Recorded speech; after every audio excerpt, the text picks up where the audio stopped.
Hello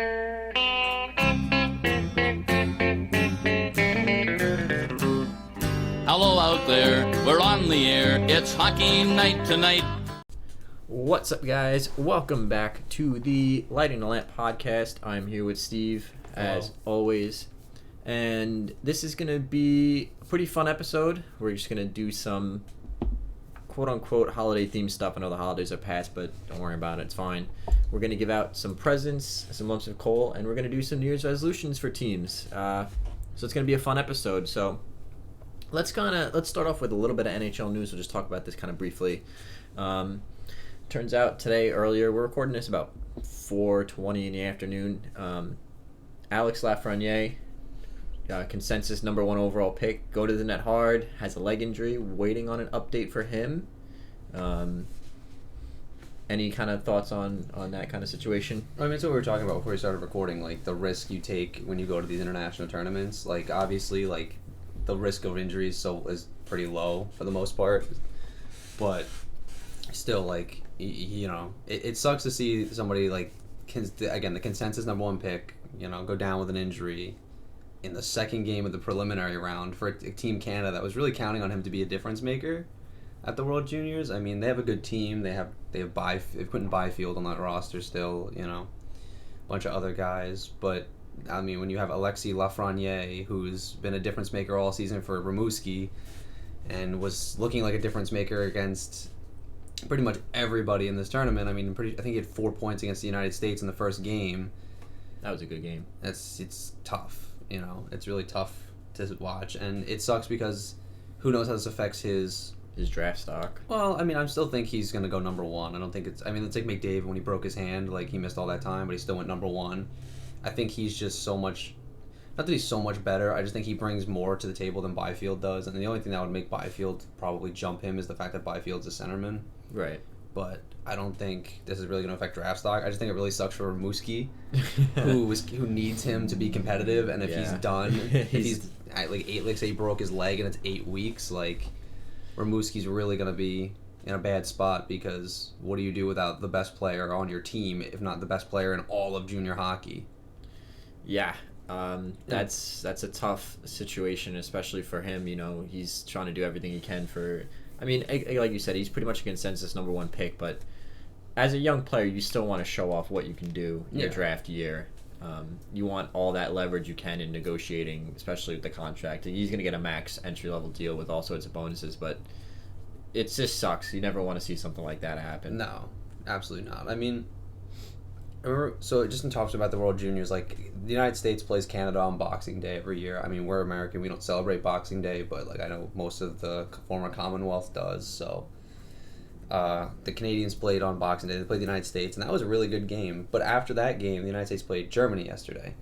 And there was talk of how Spencer Knight wasn't starting yesterday. People were talking about, well, is he being bad and this and that, or they're not confident in Spencer Knight. And I think a lot of that talk is kind of ridiculous, to be honest with you, because Spencer Knight is very clearly the best goaltender in the tournament, probably. He's still super young, too. I mean, only being rivaled by probably the Russian Askarov that everyone's been talking about this year heading into the draft. Who the Russians beat Canada, I think, 6-0, by the way, today. So they're looking really good. The Russians are looking scary. I mean, it's just... I think people, like, hit the panic button so early on these things, especially in international tournaments like this, which is round robin, right? Like, these games matter because you're trying to pick up points, especially in the division the bracket the U.S. is in, because, like, let's be honest, Canada, United States, Russia, all in the same bracket is really tough. But, like... I just was reading it, and people hitting, like, the panic button on Spencer Knight, and I was like, it's one game, and they're trying to rest him because he can't play, like, what is it, if you go to the gold medal, it's like 13 games and 15 nights or something, like... And no offense to the German hockey team, but they're not exactly on the level of a Canada, a Russia, Sweden, Finland. Right. I mean, they're good. They've been getting a lot better. No, and there's no hate there, it's just... No, it's just you can't compare the two. When they're not one of the big five. Like, right. That's it. But they do have Stützle, who's looked really good. He's a 2020, I think he's a 2020 eligible draft player. He looks really good. He was a real difference maker against the United States yesterday. And then you have Mo Seider, who is number 6 overall pick to the Red Wings, which really surprised a lot of people. And he looked really good yesterday. I mean, German hockey is in an interesting place because after Draisaitl, and the popularity of Leon Draisaitl, it's looking more and more like they're producing, like actually developing talent, which is interesting because before Draisaitl was what was it, like Dennis Seidenberg was like the most famous like German hockey player in the NHL. Isn't Marcel Gottsch? Wasn't he German? Yeah, but like he wasn't like he was like he was a decent third, fourth line kind of guy. But now you have Draisaitl, who's arguably one of the top 5 best players in the league. Yeah. Well, playing in a super big market as well, so he's getting all the exposure. And and now you have Mo Seider, and then you have Stützle. Like it's interesting to see German. I mean, they gave the United States a run for their money. Like the U.S. really didn't. Like they looked stunned for a little bit there after, especially when Germany went up 1-0 on the power play. The Americans really looked stunned, but I mean they pulled out the win because let's be honest, the United States, like the team is just overall better than that German team. So, tough scene for Lafreniere Lafreniere, I guess it's because he's French Canadian. Yes. At the World Juniors. Another piece of NHL news: Ovechkin is not going to the All-Star game. He said he's going to sit out. Said he needs to listen to his body, and I mean the man's 34, something like that, 33, 34, 35, yeah. And he's trying to desperately win another cup before his peak years are over. So. Yeah. I don't have an issue with it. I don't blame him. No. It sucks that the guys that are paying the money to go to the All-Star game aren't going to see a guy like Ovi, but...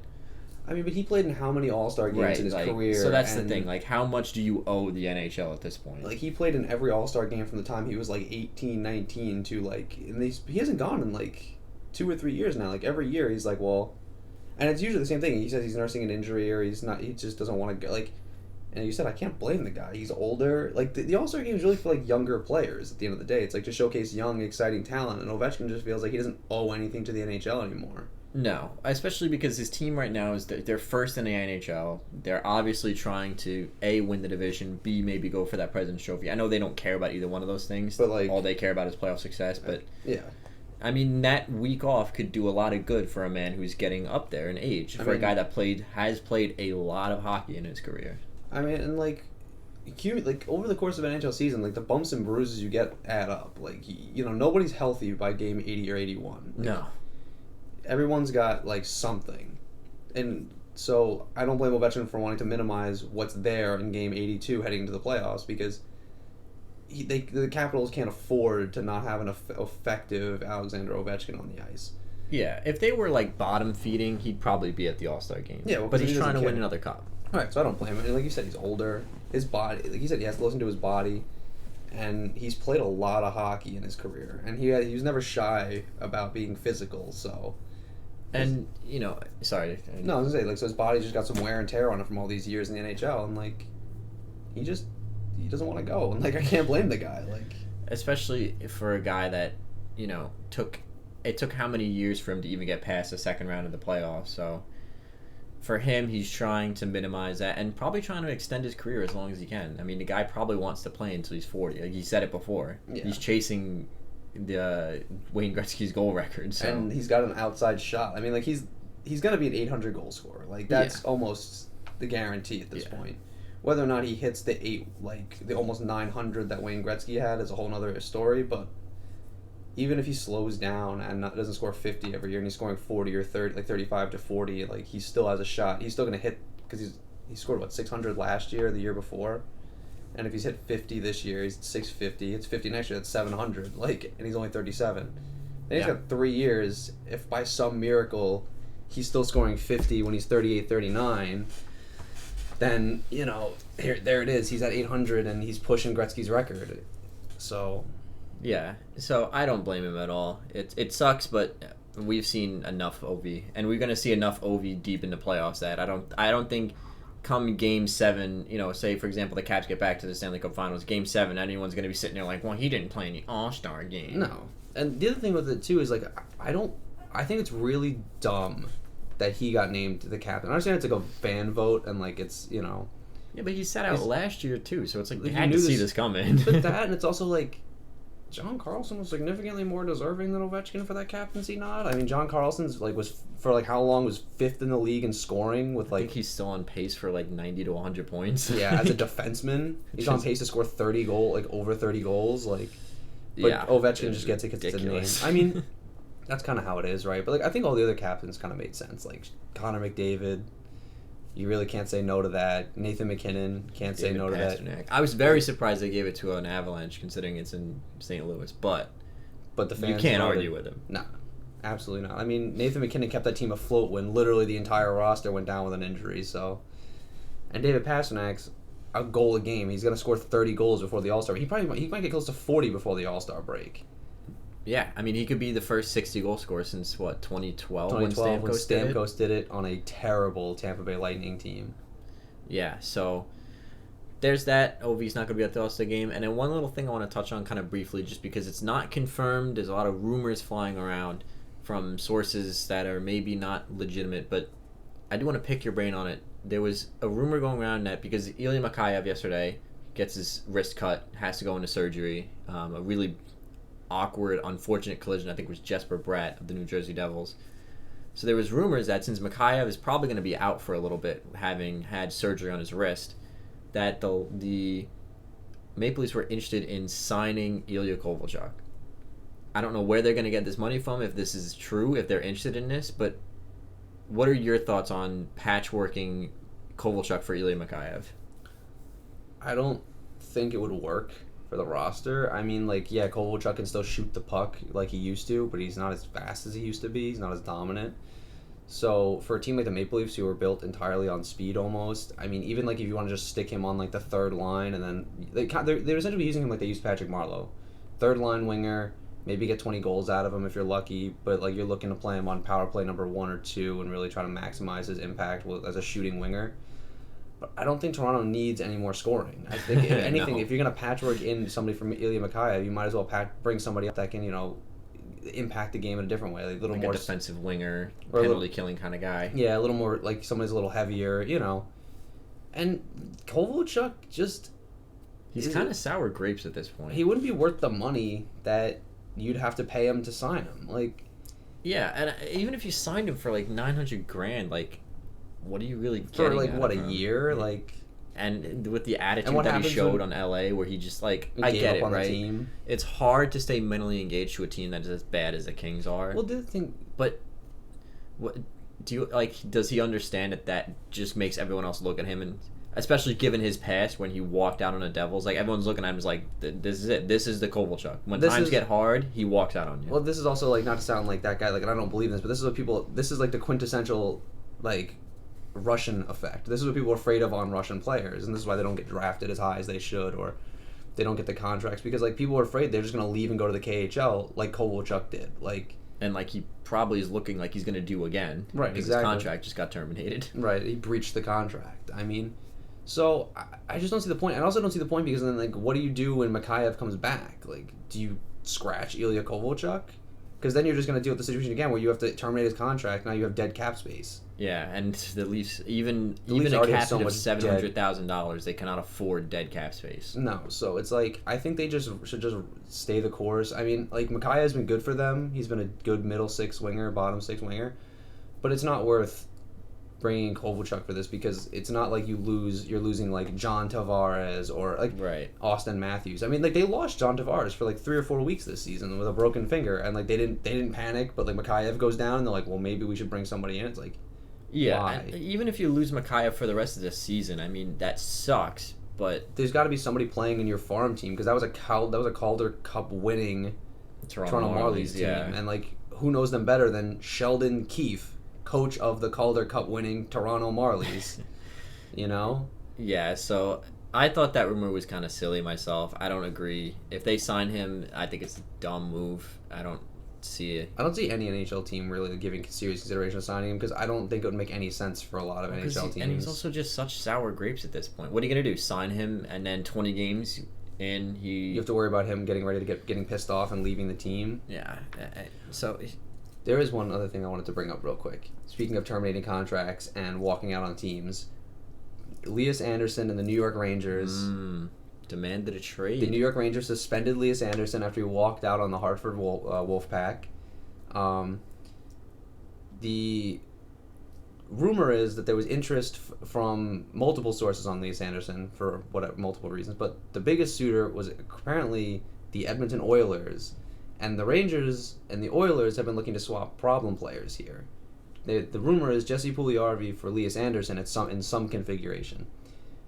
The issue I have with this is Jesse Puljujarvi, it's after December 1st, so there'd be no point in signing and trading for him because we can't sign him. You can't play him. He can't play in the NHL.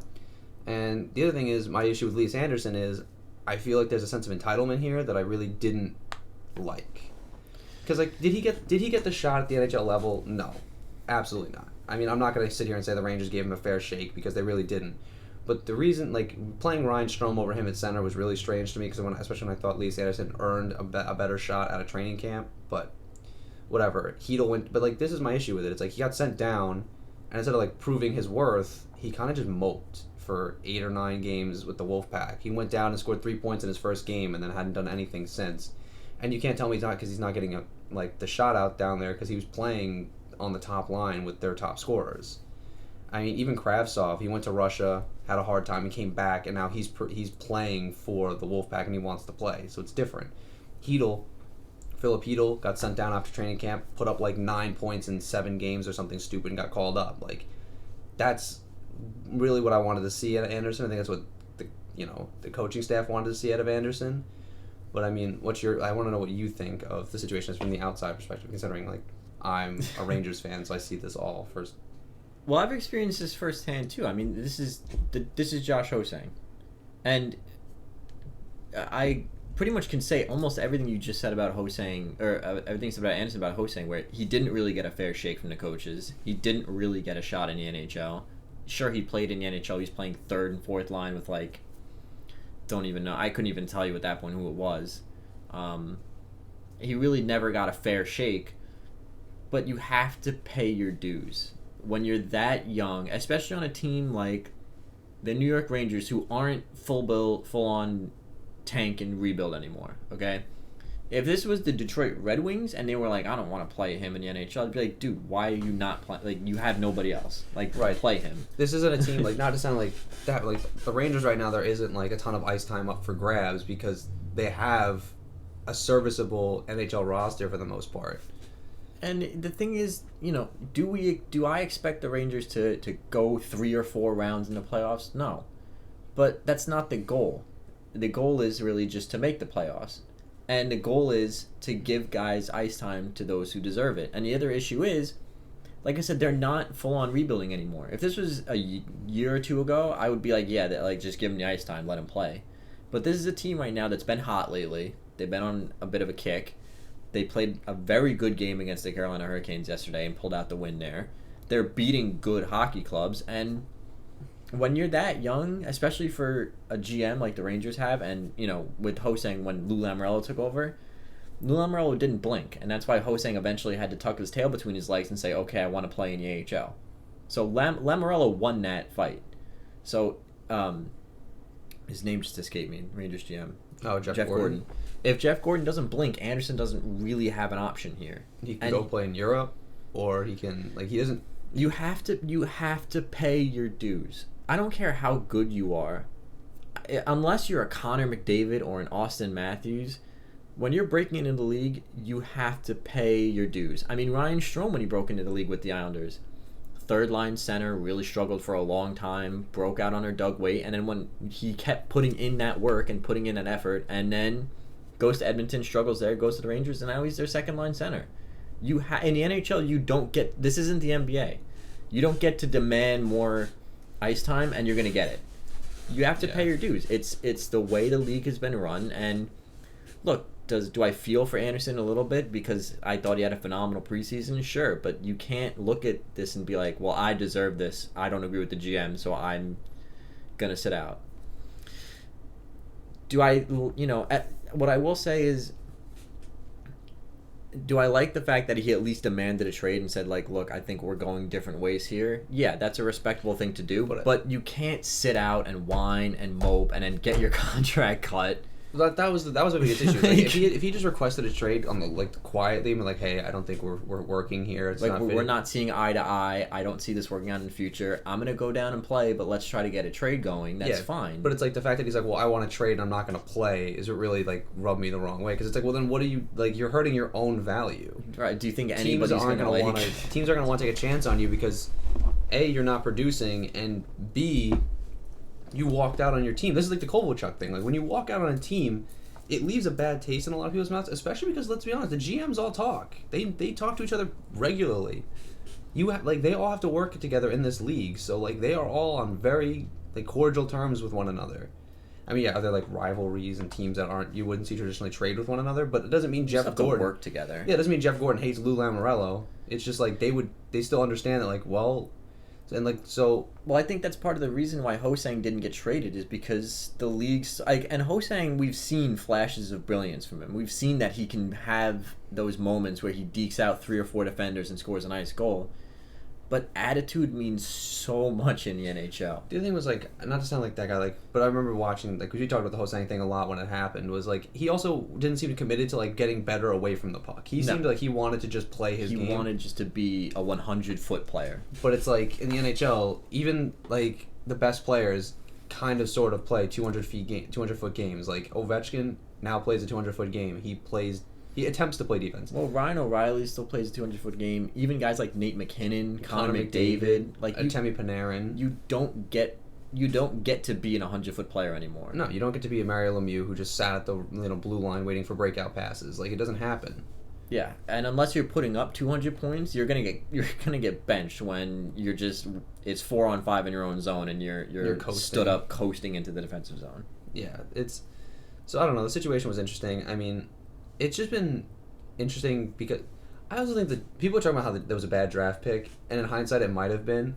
But the issue I think with it was when the Rangers drafted him 7th overall, they weren't in a full-on rebuild. They were retooling. So him not being like an offensive force, like the guys that got drafted after him might be like Joe Veleno and guys like that, really make it seem like, oh, okay, well, maybe. I think the thinking from the Rangers general manager and like the staff was that he could play on a third line and maybe a second line in a pinch on a contending Rangers team that they thought was still going to be competitive, when in reality, like, that team melted down very quickly. I mean, yeah. Like the same thing with Kevin Shattenkirk. He came over and thought he was going to be playing on a contending team, and he ended up on a rebuilding Rangers team and got bought out. So it's like the thinking wasn't exactly there, whereas Hedl ended up being like the more long-term pick where they thought there might be more upside to him. And he worked for a rebuilding team because it took him a couple of seasons to get his legs, and now look at him. He's playing third-line center, but he was the second-line center for a while there on this team when Zibanejad was out, and he's looked good doing it. He's got, I think, 9 or 10 goals, on pace for maybe 20, 25. Anthony Duclair is the perfect example of a guy paid his dues. He gets moved on from the Rangers. I know Rangers fans really didn't like that. Goes to Columbus, doesn't really do a whole lot there. Doesn't fit in with John Tortorella's system. Goes to Arizona, is okay. Goes to Ottawa, and now he's on pace for like 40 goals. You have to pay your dues. You can't whine and mope and cry because it's not going to happen for you. No.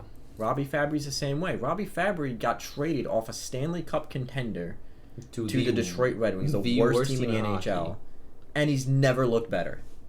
He's playing phenomenal hockey for the Detroit Red Wings. And I think a lot of that was, I don't think it was him, but like he understood like he wasn't going to crack that roster. I mean, he had a lot of injuries, and like he had a lot of head injuries, yeah, and then his knees last year. So it's like, okay, and he understood that like if I'm going to get a shot, I have to go to a team that's not going to be particularly great.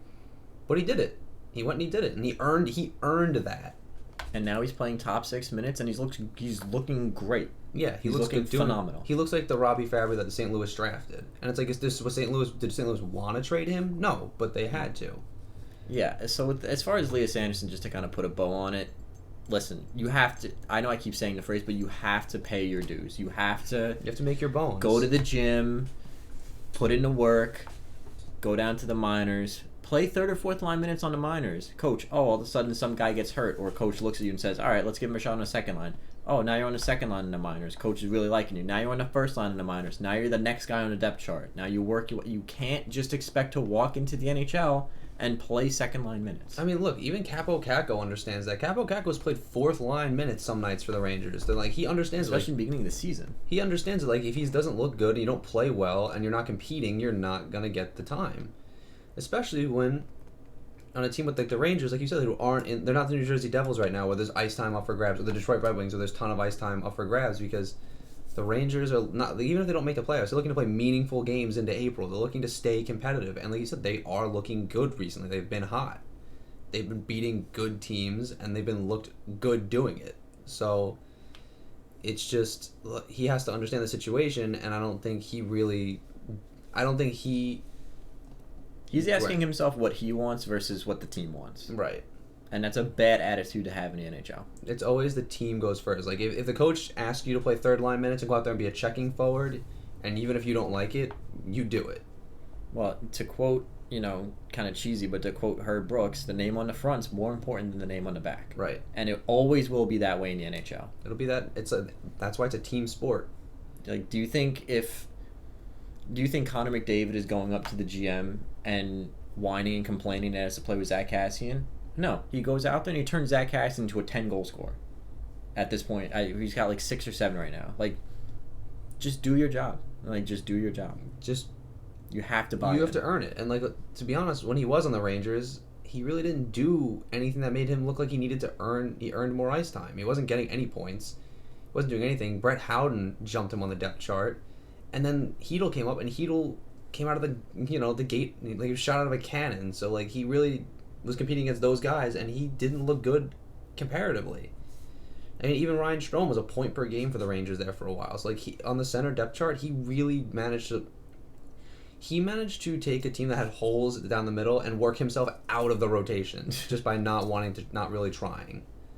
Yeah, and it's sad because a bad look. Yeah, and it's sad because he could have been good. He could have been talented. I mean, he's got a lot of really good leadership qualities. You saw for Team Sweden at the World Juniors a couple years ago, but it's a classic Nail Yakupov situation. Yeah. You don't put in the work, you don't make it. You don't cut it. You're not good enough to make it on talent alone unless you're a Connor McDavid or an Austin Matthews, and even those guys are hustling up and down the rink every night. They're working harder than most guys on the ice. So, yeah, so that's tough. We'll keep an eye on that. We'll keep an eye on potentially the problem player swap. There's a couple of problem players in the NHL at the moment, but yeah, that's an interesting situation. That was a bit shocking to me when I heard that news. And I saw it coming. Like, I remember everyone panicking about Vitaly Kravtsov, and then especially when Kravtsov got sent from his KHL team to the VHL team. But I think the Rangers management did a good job of like stepping in and being like, "Hey, listen, there's no hard feelings. You can come back and play in Hartford, and we'll give you the opportunity." And he came over, and he's playing in Hartford, and he's taking the opportunity. He got a point in his first game. He scored his first goal in the second game he played with them. I mean, that's really what it is. Like, you have to take whatever opportunity you're afforded and make it so the coach can't send you down, or make it so the coach has to play you more. Yeah. And he just didn't do it, and he didn't do it in Hartford either. Like, that's really what it comes down to. So now it's up to whether or not Jeff Gorton blinks or not, and to be honest, the way Jeff Gorton's been GMing this Rangers team, I don't think he's going to blink. Yeah, so he could find himself on the wrong side, like the Ho-Sang situation, which is not ideal. Because at the end of the day, you can just look at him and say, hey, if you're not going to play here, you're not going to play anywhere. Yeah. So go back to Europe if you want, buddy. But like, there's no reason I have to trade you. Yeah, exactly. And that's kind of the Edmonton Oilers general manager Ken Holland said to Jesse Puljujarvi. He's like, I don't have to trade you if I don't want to. So if you want to throw your temper tantrum, get ahead. You can go back to Europe, but I'm not going to sign you. Yeah, he's like, I'm not going to lose any sleep over it. So, yeah, interesting situation. We'll keep an eye on that. We'll update you guys if anything happens. So let's move on to some holiday gift giving, unless you had something to add there at the end. Nope. So we're going to move on to some holiday gift giving and some New Year's resolutions. So my first present goes to the Philadelphia Flyers, I said, for believing in Carter Hart and actually giving him a chance to succeed, which is something they have not done to their goaltenders in quite some time. I'm very happy that they didn't go out and get a rental guy to split time with him 50-50. I'm glad that they said, look, like, the net is yours, and that they're keeping him accountable because he struggled in the beginning of the year. They gave Brian Elliott a couple starts. Carter Hart got back on track, and he's looking great so far. Yeah, I'd agree. I mean, the Flyers, I think another present to give to the Flyers is believing in that young D-core and really giving, and their young players in general, giving them a chance to succeed. I mean, Joel Farabee's been really good for them. Travis Konechny's been their best player. Morgan Frost has been good. Morgan Frost has been very good. I think that's it, yeah. Konechny, Farabee. I mean, Morgan Frost, they're giving them all a chance to succeed, and their young D-core, they're believing in Ivan Provorov and Travis Sanheim, and it's paying dividends. I mean, in the race for a divisional spot right now. I think they're sitting in a divisional spot, right? They're 1 point. I think they're 1 point behind the Penguins, who currently hold the third divisional spot. So I mean, like, the Flyers have looked really good, and They're 1 point behind the Penguins. Yeah, they have a 21-11-5 record.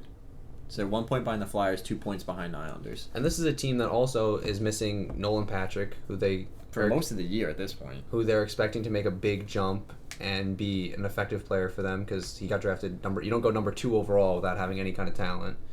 That pick's been really interesting though lately because the last couple of years because he keeps getting hurt, and this year wasn't even like a hockey injury. I think he had a migraine syndrome, so he's constantly which, let's be honest, I'm not downplaying that, right? Like, that's serious. That's, you don't want to fuck with stuff like that because it's your head, especially since he's had all those concussions in the previous years. Like, you don't know if this is some strange side effect, a long-term side effect of his concussions. But it's just tough because they really could use him, and he really could be making a big step for them right now. So that would be interesting. But I think the Flyers really executed on their rebuild well. And this is a team that's succeeding without, like, Claude Giroux lighting the league on fire like he used to, or Sean Couturier, or even Jacob Voracek, really. Like, they've been kind of slow this year, and if they catch fire, watch out, because then you have Konechny, Farabee, Morgan Frost still, you have that decor, and you have a red-hot Carter Hart. That's going to be a dangerous team. Do I think they're going to play for a Stanley Cup? No. But do I think they could take a round or two off of teams? Yeah, probably. I mean, I put them second in my season predictions. I said they were going to be second in the Metro, so... I significantly underestimated them, specifically because I didn't see, like, their young players stepping in the way they have. Yeah, so... But I'm glad that the Flyers have finally looked like they're buying into a goalie as opposed to years past when, okay, you had Brizgalov, who was good for a couple years, and then Bobrovsky came up, then you trade Bobrovsky, and then you had Brian Elliott, and like these patchwork goalies. I'm really glad they're finally buying into a young goaltender. I mean, and what better goaltender to buy into than Carter Hart? Team Canada starter for the World Juniors, has ice running through his veins, unshakable. Best goalie honors, back-to-back seasons in the WHL. I mean, like, yeah, it's not like he's some schlub. Like, he's good, to put it simply. He's got the pedigree, and he's earning every minute of it. So my second gift is going to Nathan MacKinnon for not complaining about his contract and taking less money for the good of the team, because he is severely underpaid. He could probably be making easily twice as much as he is now. And he said he's going to take less on his next contract. And let's be honest here, if Nathan MacKinnon's even making $8 to $9 million, he's still being underpaid. Yeah, I mean, he should be making Connor McDavid money, like $12 million a year. Like, at the very least, he should be making something comparable to Mitch Marner, like the $10.5 million a year. But I think that's why he's the face of the franchise. That's why he wears a letter for them. That's a really, really strong leadership quality to have. Like, to be able to sit down and say, listen, for the better of the team, so we can keep this team intact and stay competitive, I'm willing to take less money and take significantly less money. Like, I know guys will be like, well, I should be making 12, but I'll take 10. And it's like, you're still handcuffing the team. Congratulations. But he's willing to make like $5 to $6 million less than he should. Yeah, like I said, he could easily be making double what he's making right now. I mean, like, let's be honest, there's ways to make that up the value of that contract with performance and bonuses and stuff like that, which don't count against your cap. But, like, still, like, for him to look at the team and say, I'm not going to handcuff you, I'll take less money, and let's be honest, he's going to get like an 8-year term, whatever the max is, so he's going to be there for a long time. But it also makes it, in the long run, that makes it better for the team, because if they ever have to move him for some reason, he's not making like $10 million a year. Yeah, that contract's so friendly. He's not got the PK Subban issue. Right, where only like 3 teams can take him, and they're all terrible because they don't have any like regular NHL roster players to pay. Yeah, so props to Nathan MacKinnon. I love the guy. He's very humble, very down to earth. He's just a hockey player. Yeah, and he's a great guy. He's just good. So next gift I'm giving to the New York Rangers for making every effort to make Kaapo Kakko not just an effective player, but to really help him assimilate to not just the United States, but probably the hardest place to assimilate to, Manhattan, New York City. Yeah. The bright lights of Madison Square Garden. And I really liked what they've done, bringing in, Finnish players and helping him learn the language and learn the streets, and just, because you always hear these stories of guys that come over and it's like a nightmare for them. But the Rangers have done a really good job at making Kakko not just a good player on the ice, but comfortable outside the rink. Yeah, and I mean that's really important because he can be as good as he wants on the ice, but if he doesn't like it here or he feels like the organization's neglecting him, there's really no point. And like that's a slippery slope because like he's so far from home. He's 18 years old. He doesn't speak English. Like there's He's a lot playing in one of the biggest markets in the NHL. there's a lot that could go wrong here, and the Rangers realized that like he was lonely and that he really was having a hard time. They brought in Tuomo Ruutu to talk to him. He checks in with him like daily, so it's good. And and to be honest, like the team has made an effort. Like the players on the team, like Brendan Smith, drives him everywhere, picks him up in the morning, drops him off at night, takes him out to dinner, and like Brendan Smith says, like, look, I don't really understand him. Like he doesn't really talk English. He doesn't speak very good English. He doesn't really talk a lot at all. But like I make sure that I talk to him to make sure that like he understands that like we want him here. Like it's not like we're just okay whatever. Like Brendan Smith goes out of his way to make him feel included, which is really important because there's some old school like. There's some old NHL leftovers where like the rookies get hazed and things like that. But like this is the new NHL where like the rookies are.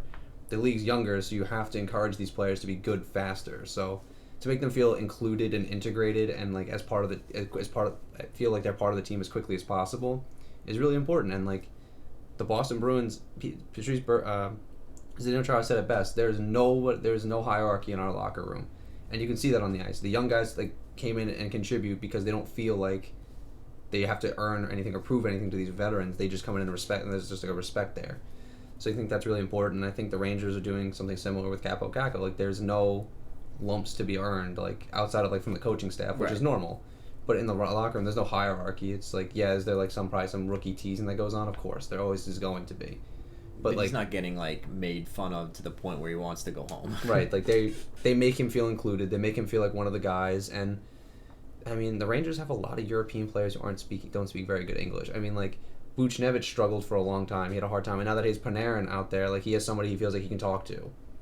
And that's important. And like Chris Kreider is making an effort to learn Russian because he likes Buchnevich and he likes, so he feels like he should be able to communicate with these guys. Like, and I think that's just a good sign of a good locker room, to be honest with you. Guys that are willing to like do something out of their way above and beyond just what's on the ice. Right. Like if they're off the ice, like, well, I feel like I should be able to talk to him because, it's not fair. Like our NHL locker room's still kind of cliquey. Yeah, of course. Guys have friends. It's not they don't like each other, but they have guys that they're friends with that they hang out with off the ice, more so than others.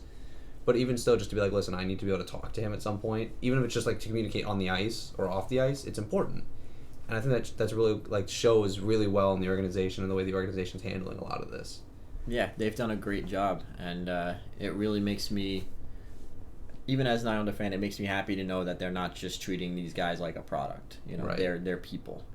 I mean, the Islanders did something similar. Like you can see the Islanders really invested in their players with this. When they finally brought in Barry Trotz and everything, they really invested in like the people and not just the product on the ice. And you can tell the Islanders play for one another, and that's really important because that's what you need on the ice. You play for the guy next to you. Yeah, and you can't have teams that don't really care, and we kind of see some of those teams, Toronto, who just kind of let their players get taken advantage of and kind of look the other way. So that's tough. Number 4, my next gift I'm going to give to Anthony Duclair and Robbie Fabry. We kind of touched on this a little bit.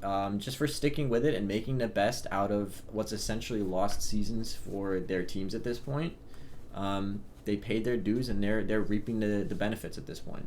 Yeah, I mean, Anthony Duclair went from being told he doesn't know how to play hockey by John Tortorella to going up to Ottawa and earning every minute of ice time he's got. He's on pace for, like you said, he's on pace for 40 goals. Like, this is the guy that the Rangers drafted. They knew he had the talent, and he's finally put it together. I mean, is it disappointing that it's not in a blue shirt? Yeah, of course. But at the end of the day, it's good for him. Like, I'm happy to see him succeeding because there's been a lot of expectation around him for a long time, even when he went to Arizona.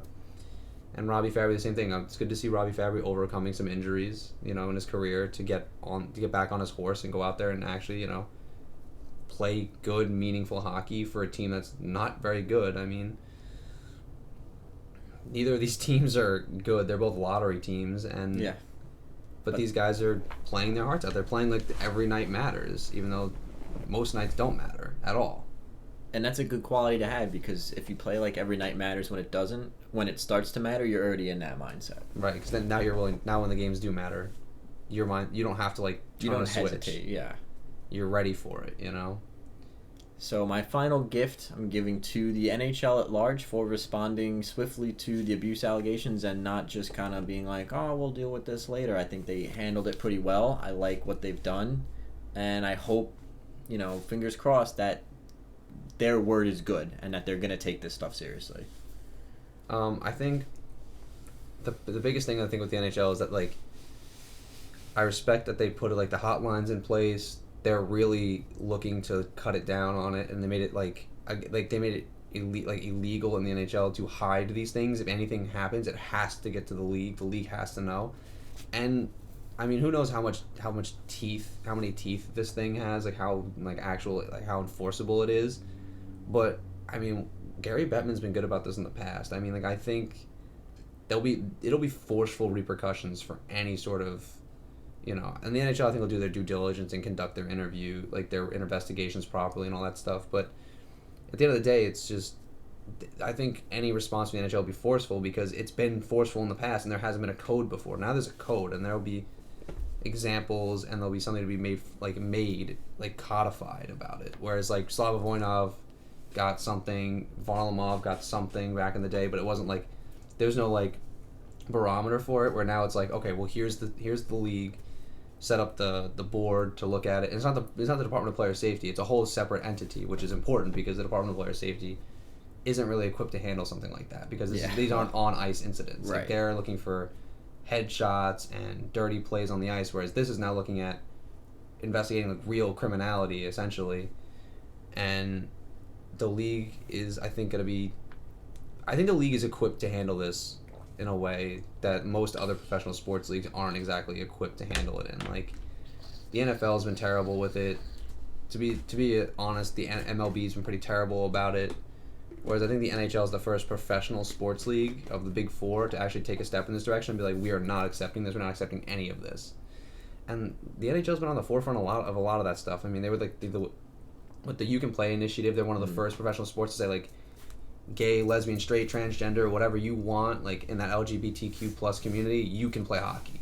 Yeah. I don't care who you are, you can play. And every team hosts an inclusion night now. Right, and that's important. Every team sends a player to their local pride parades, which is important, because it sends the message, like, hockey's inclusive. And when this happened, it was like kind of like, it would have been hypocrisy if the NHL had done all this to be inclusive and then been like, well, and then sat on their hands. But they were like, no, we're really pushing this inclusiveness. I mean, they even do things like the Hockey Fights Cancer to make people feel included. They do things with sled hockey teams. They do things with disabled people with mental handicaps. They make a big point of, like, bringing these people around and being like, this is like, you can be a part of this sport. Like, there's no reason you can't. Whereas I'm not saying the other leagues don't, right? I'm not, like, pointing fingers at, like, the MLB or the NFL. But I think the NHL makes a big point of, like, this being part of their thing. Like, it's, they want to grow the game because they want to make more money. But I think deep down that is, like, also, like, a moral thing where the league is like, well, there's no reason these people can't play in the NHL. Like, there's no reason a gay man can't play in the league.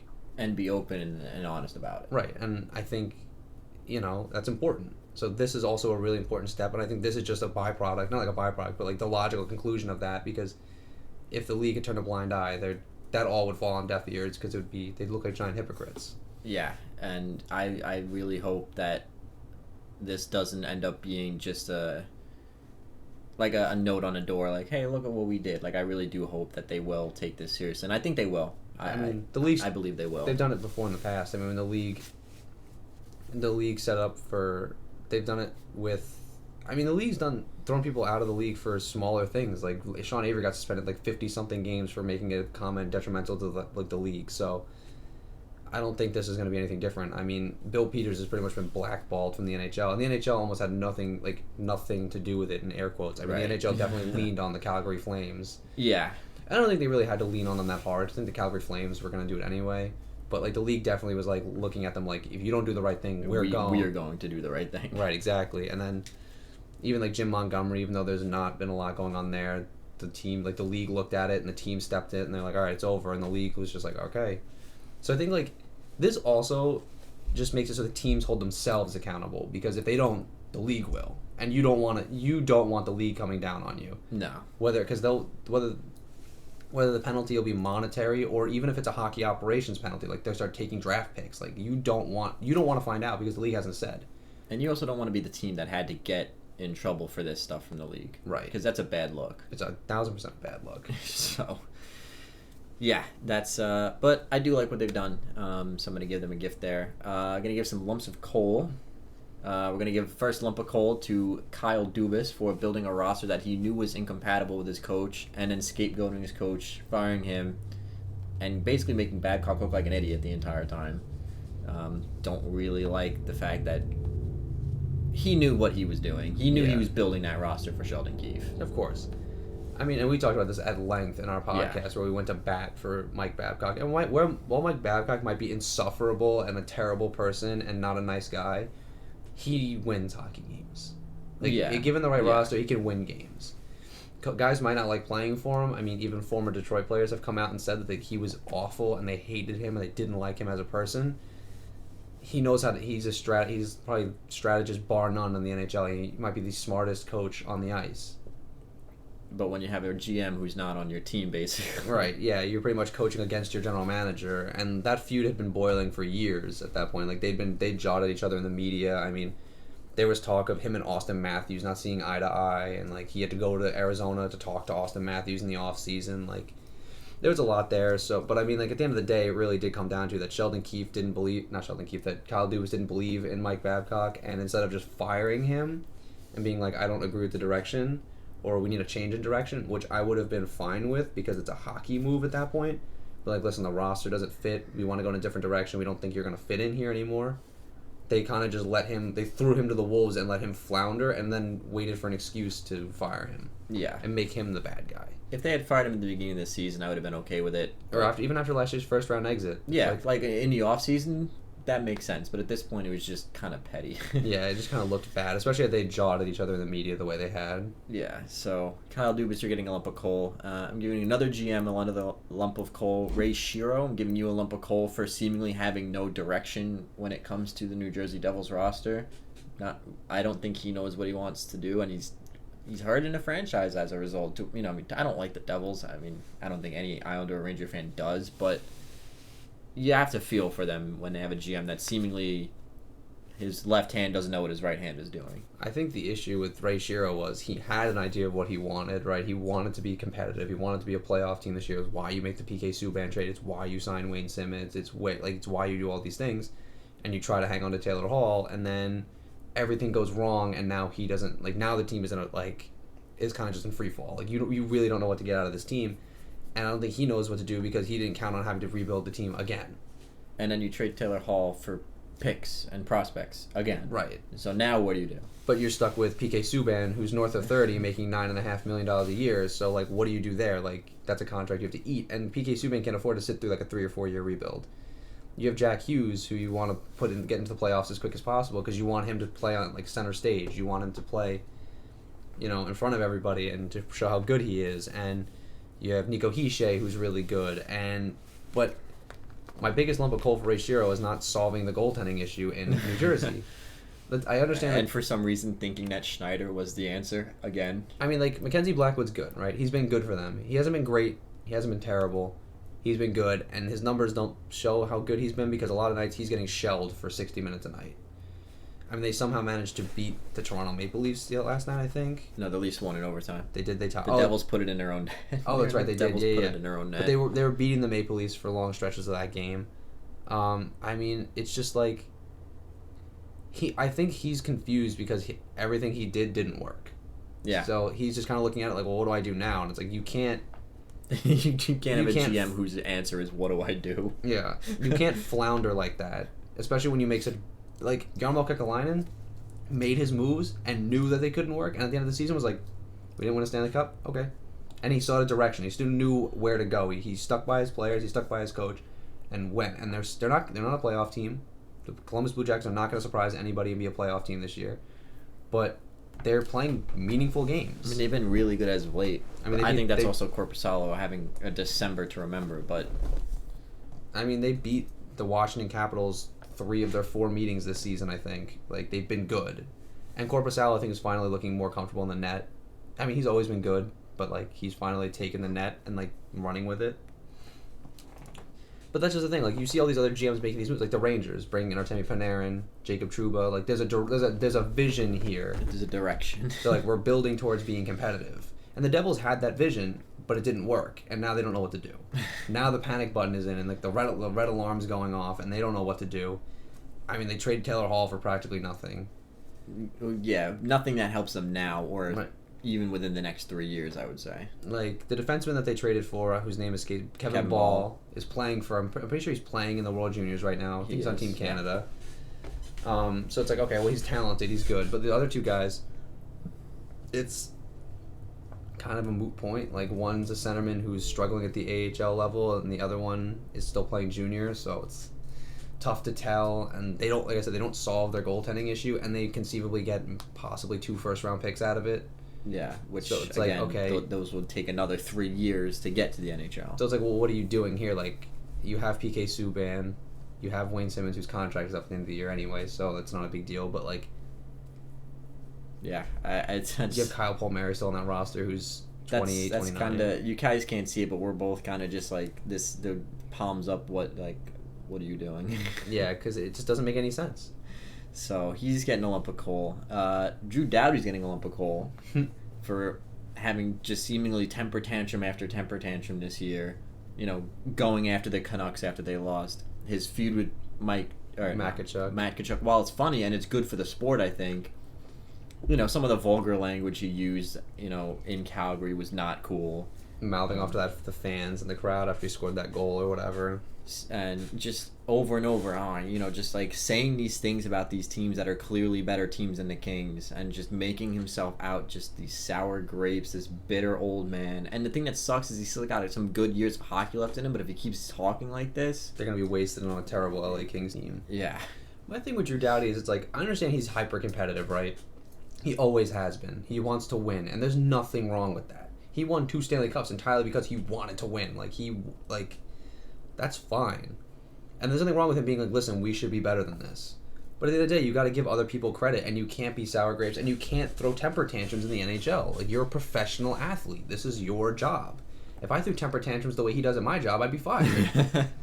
You know what I mean? Like, I understand that, like, he's frustrated and it's hard, and, like, believe me, I know the Rangers have been frustrating when they started rebuilding, have been very frustrating for the last 3 years. Like, I understand the frustration in LA. Coming out of that competitive bubble into sliding into mediocrity before you start rebuilding is very, very frustrating.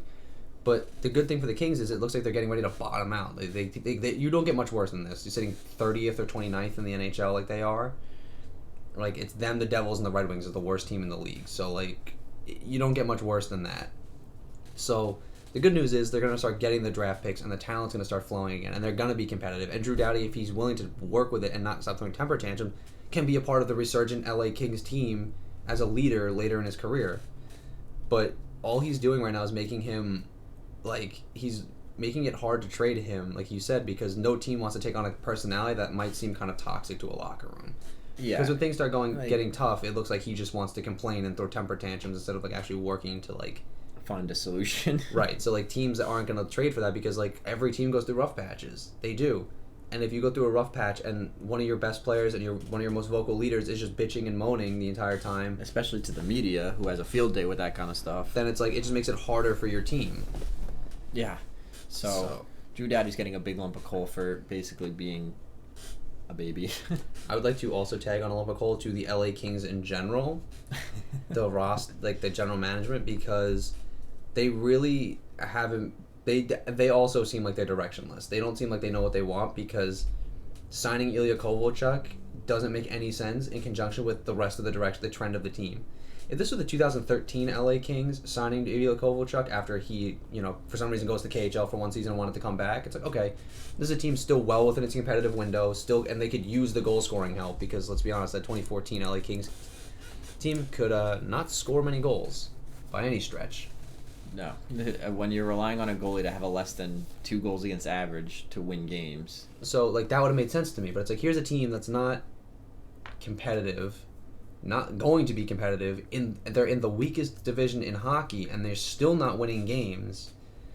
And you can't even argue that they signed Kovalchuk to sell tickets because who cares about a 33-year-old over-the-hill Ilya Kovalchuk? This isn't 19-year-old Ilya Kovalchuk who's scoring 55 goals and looking amazing doing it. Like, you know? I don't think anybody in Los Angeles cares about Ilya Kovalchuk. It's not like, and again, this isn't like the LA Kings of the late 80s who were kind of competitive, not really, making a move for Wayne Gretzky, making themselves hyper-competitive all of a sudden. It's like, oh, wow, okay, you traded for Wayne Gretzky. The best player in the world of all time. It's like, this is like, oh, you signed an over-the-hill Ilya Kovalchuk? Like, why? Like, that's the only question you ask. Like, why? Like, I remember we talked about it. We were just like, why?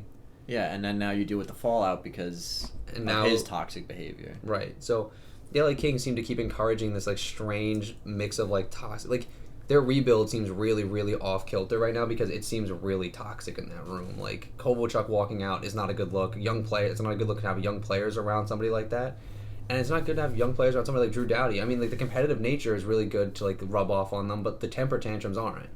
When the going gets tough, the tough get going. When the going gets tough, they don't mouth off to the media. Like, during that skid in Montreal, did you see any of them throwing anybody under the bus or complaining? No, they just said, they kept saying, we have to be better. Carey Price, every night, we got to be better. We got to be better.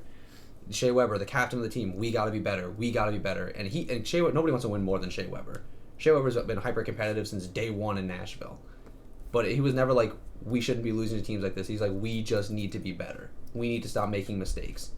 And it was never like, this guy needs to stop making mistakes. It was always we as a collective. Yeah, and it was never like, we shouldn't be losing to teams like the Vancouver Canucks. And it was never, he never put, like, what Drew Doughty does is putting his personality ahead of the team, which is really dangerous because that's not a good look.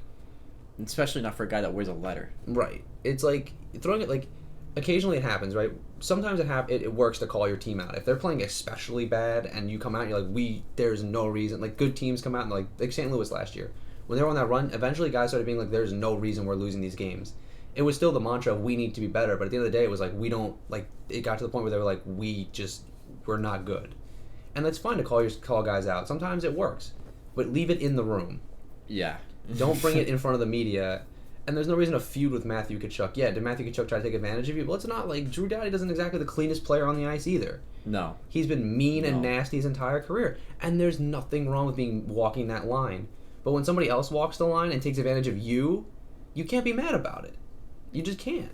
And it's not even like the on-the-ice stuff is fine when it's not a detriment to the team, but when you're taking dumb penalties just because you don't like a guy. Just because you want to go after him. Right, exactly. This is like Duncan Keith a long time ago. Duncan Keith always had that mean streak in him, and it used to hurt the team. And eventually he reined it in, won 3 Stanley Cups. Yeah. Yeah, so Drew Doughty and the LA Kings, you guys are getting lumps of coal as well. And we're going to give out our final lump of coal to the Edmonton Oilers. I said for patchworking the goaltending and potentially screwing over McDavid as a result. We're going to talk about that more with the resolutions, but I don't like that they didn't go and find a goaltender that can be on the team for the next 4 or 5 years. They went out and got Koskinen last year, signed him to that ridiculous contract, and then went out and signed a 37-year-old Mike Smith this year. When this core is supposed to be competing for the next 5 to 10 years, neither one of these guys is going to be on the team. And it's not like they have a goaltender in the system that they're particularly looking forward to. It's not like these are stopgaps waiting. Like, in Philly, it was essentially stopgaps for Carter Hart, right? You signed Brian Elliott and Michael Neuvirth in the hopes that Carter Hart comes in, and then Carter Hart comes in and steals the net from them, and you're not exactly disappointed. It's like, all right, well, he's 20. Like, we have him for 10 years. We have him for the next 15 to 20 years, conceivably, right? Yeah, so that's fine, but like, there's nobody in that system that you're looking at going, yeah, he's the guy. Like, even Carey Price, you have Caden Primo in that system, and Caden Primo's looked really good. So it's like, all right, well, Carey Price is getting up there. Caden Primo might come in and start taking some time from him eventually, and like, that's fine. But it's like, they don't have anybody, and screwing McDavid is like, they're screwing McDavid because they haven't done anything about that roster at all. They haven't filled any of the holes on defense. They have Oscar Klefbom, who's really good. You have Darnell Nurse, who's good, and you have Ethan Bear, who's playing really good hockey. You have Evan Bouchard in the system, and there's one other defenseman they drafted that I can't remember the name of that they're waiting on. And I was like, okay. So you have pieces that you're waiting on. Like, Evan Bouchard should be ready by, like, next year to make the big step, because I think he's playing in the AHL, like, professional hockey at the AHL level. Fine. But, like, there's been no investment up front either. It's like the McDavid and Draisaitl show, and if they don't score, then nobody does. Just keep sticking guys like Zach Cassian on there. And it's like, and then they blame Nugent Hopkins for not putting up points, but Nugent Hopkins has always been a guy that needs somebody to ride shotgun with him because he gives them the puck. He doesn't, like, he's not a goal scorer. He never has been. So when you're not putting guys in a situation to succeed, I think that's a big, red flag. And granted, Ken Holland just got there. This is his first season behind, so he's doing thorough evaluations of his roster. But even before that, Peter Chiarelli did nothing after almost making an Eastern Conference final with that team. He's done nothing but hurt the team. Nothing but hurt the team since then. Yeah, and I mean the Koskinen contract, everything. He really hurt the team in a way that contract. He hurt the team that really might be irreparable for a significant portion of time because nobody's gonna take on that Koskinen contract, and he's got a no trade clause anyway. It's so if he doesn't want to go anywhere, they can't go. They can't send him anywhere. Yeah, exactly.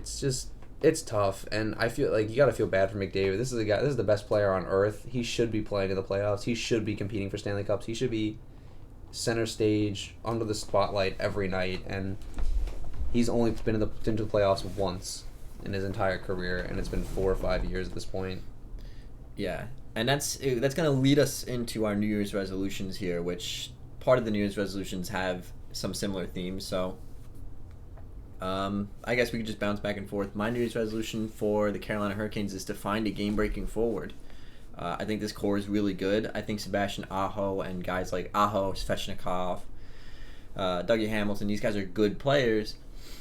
And I do think Sebastian Aho could be a game-breaking forward in maybe a year or two, but I think this core right now could compete for a Stanley Cup if they just had an Artemi Panarin or a Vladdy Tarasenko or a Nikita Kucherov type guy.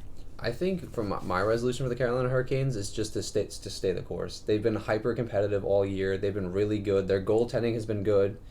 They have one of the best D-cores in the league, and I think Svechnikov has been lights out for them. I mean, he scored 2 Michigans this year. 2. It's never been done in the NHL before, and he scores twice in a month. He does the Michigan twice.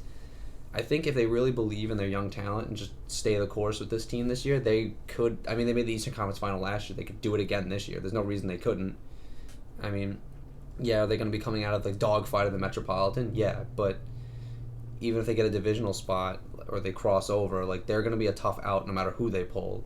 The Islanders had a hard time with them last year. We saw the Capitals. Washington had a terrible time with them. Round, 7 games. I mean, in the Eastern Conference, the Bruins tore them apart because the Bruins just bullied them. But the Bruins are right now probably the best team in hockey. They're the odds-on favorite to win a Stanley Cup. So they'd have to go through the Bruins anyway, probably. But I just think they need to stay the course. They just stick it out and keep playing because they've been good. Rod Brind'Amour has been really good for that team behind the bench. He's done a lot of really good things for them. And let's be honest, they're just exciting to watch. They're fast. They're fun. People complained about the storm surge, but it was fun. Hockey's supposed to be fun, and after every win, doing something different and giving a personality to the team and rallying around that is important. Yeah, and I love what the Hurricanes are doing. They went from a team that I had almost no interest in paying any attention to an exciting young hockey team. So I love what they're doing, and yeah, I mean, if they stay the course, I don't have any issue with that. I mean, I do agree. Finding a game breaker. I think if they just keep letting Svechnikov play, he'll turn into a game breaker. And that's the thing that's what like I said. Yeah. I think Aho and Svechnikov are gonna be that way. Yeah. If they could maybe get at one more piece to that, but listen, if they keep doing what they're doing, I don't think anybody's gonna argue with it. No. Columbus Blue Jackets, my New Year's resolution was to get this core back to being competitive because guys like Nick Foligno, Zach Werenski, Seth Jones. Now adding guys like Pierre-Luc Dubois, this core could be competing. And guys like Nick Foligno, Seth Jones, Zach Werenski, who have been there before, should be back there. So I think if you add 1 or 2 more pieces, this core could still be competitive. I just don't want to see this core get blown up and fall apart. Yeah. I think my resolution for the Blue Jackets is to support their goaltenders. Believe in Korpisalo because he's showing right now specifically that he's been red hot, that he can do it. And if you believe in him and they stick to a structure, because John Tortorella is a great coach, one of the best coaches in the league. He has them playing in us. He has them really buying into the us against them mentality that is important because it is them against the world because nobody believes in them. So if he can keep them on message and he can keep them playing the structured hockey that they've been playing, and they just believe in their goaltenders to sort the issues out, next year they might really be dangerous. And they add a piece here and there. They add a little more scoring up front. Guys, mature a little bit more. There's a lot of if and that question marks, but the big thing is to support your goaltender because Korpisalo is only 22 or 23 or something like that. He's and he's looked really good lately. He's looked good backing up Bobrovsky the last couple of years. So he is the heir apparent, and yeah, there's going to be some growing pains for him, but like you give him the starts, the 60, 65 starts, you let him work out the kinks this year, and then next year, who knows? He might have a Vezina season. Like Darcy Kemper right now, nobody expected to be like playing the way he is. So you never know what you're going to get out of your goaltender, and if you just support him and play good in front of him, and like, you know, you don't go out and sign like a Mike Smith to play in front of him all of a sudden because you think he's not ready, then there's no point. So I think they should really just... Well, you can still see, you can see it now. Like, he's having a great month of December. I think he's lost one game in the month of December. And he's beat the Capitals twice in the last month, and he's looked really, really good doing it. And the Capitals right now are the President's Trophy, like, front runners because they have the most points in the league. Yeah, so you can see that the progress is there for Korpisalo. Right. So I like that. I think they should just buy into him because he's proven them right. Yeah. I mean, he's making Kakalainen look like a genius by letting Bobrovsky walk. My resolution for the Devils is a two-parter. A, stabilize the goaltending, and B, pick a direction and find out what you want to do. I mean, I know we kind of talked about that almost at length, so... I'm in the same one. Mine was to figure out what you want to be, because that's really the issue, is they don't know what they want to be. They don't know if they want to be competitive now or rebuilding, and or be competitive in 3 years, 5 years. Yeah, they need to figure it out. And I mean, Ray Shiro's a smart guy. I think eventually he will figure it out, but for right now, he's looking kind of lost. Yeah, especially in the wake of the Taylor Hall trade. So, my New Year's resolution for the New York Islanders is get a top 6 scoring, power play, shooting type forward. I think that's really what's hurting the team right now. They've had a mediocre December to this point. They're 6-5-1 in December. I mean, you knew this was going to happen after that 17-point streak. And, having been an Islander fan for long enough, I know that the team goes through these kind of lulls. But even they did it last year. But I just think that's the one key piece they're missing. Could they do with another top 4 defenseman? Yes. But I really think it's just getting that one-timer from a guy like... They're not going to get these guys, but like a Stamkos, Ovechkin, Tarasenko type player. I think that's really what this team is missing. Yeah, I think my New Year's resolution for the Islanders is to find a way to be more explosive offensively, because they're not going to out-talent anybody. No. So I think adding a scoring winger would really help, especially because, let's be honest, Barzal needs somebody else to play with. Yeah, and he's on pace for 30 goals, but that's not who he is. No, and if you get 30 goals out of him and 45 out of somebody else, that's impressive. Like, then now you're dangerous. And the Islanders are a really good team. They're playing really, really good hockey. They're playing... I mean, like you said, they've had a rough December, but like everything up to that point had been really good. And this is a roster, I think, that's obviously going to right the ship. It's a good roster. It's got a good leadership group.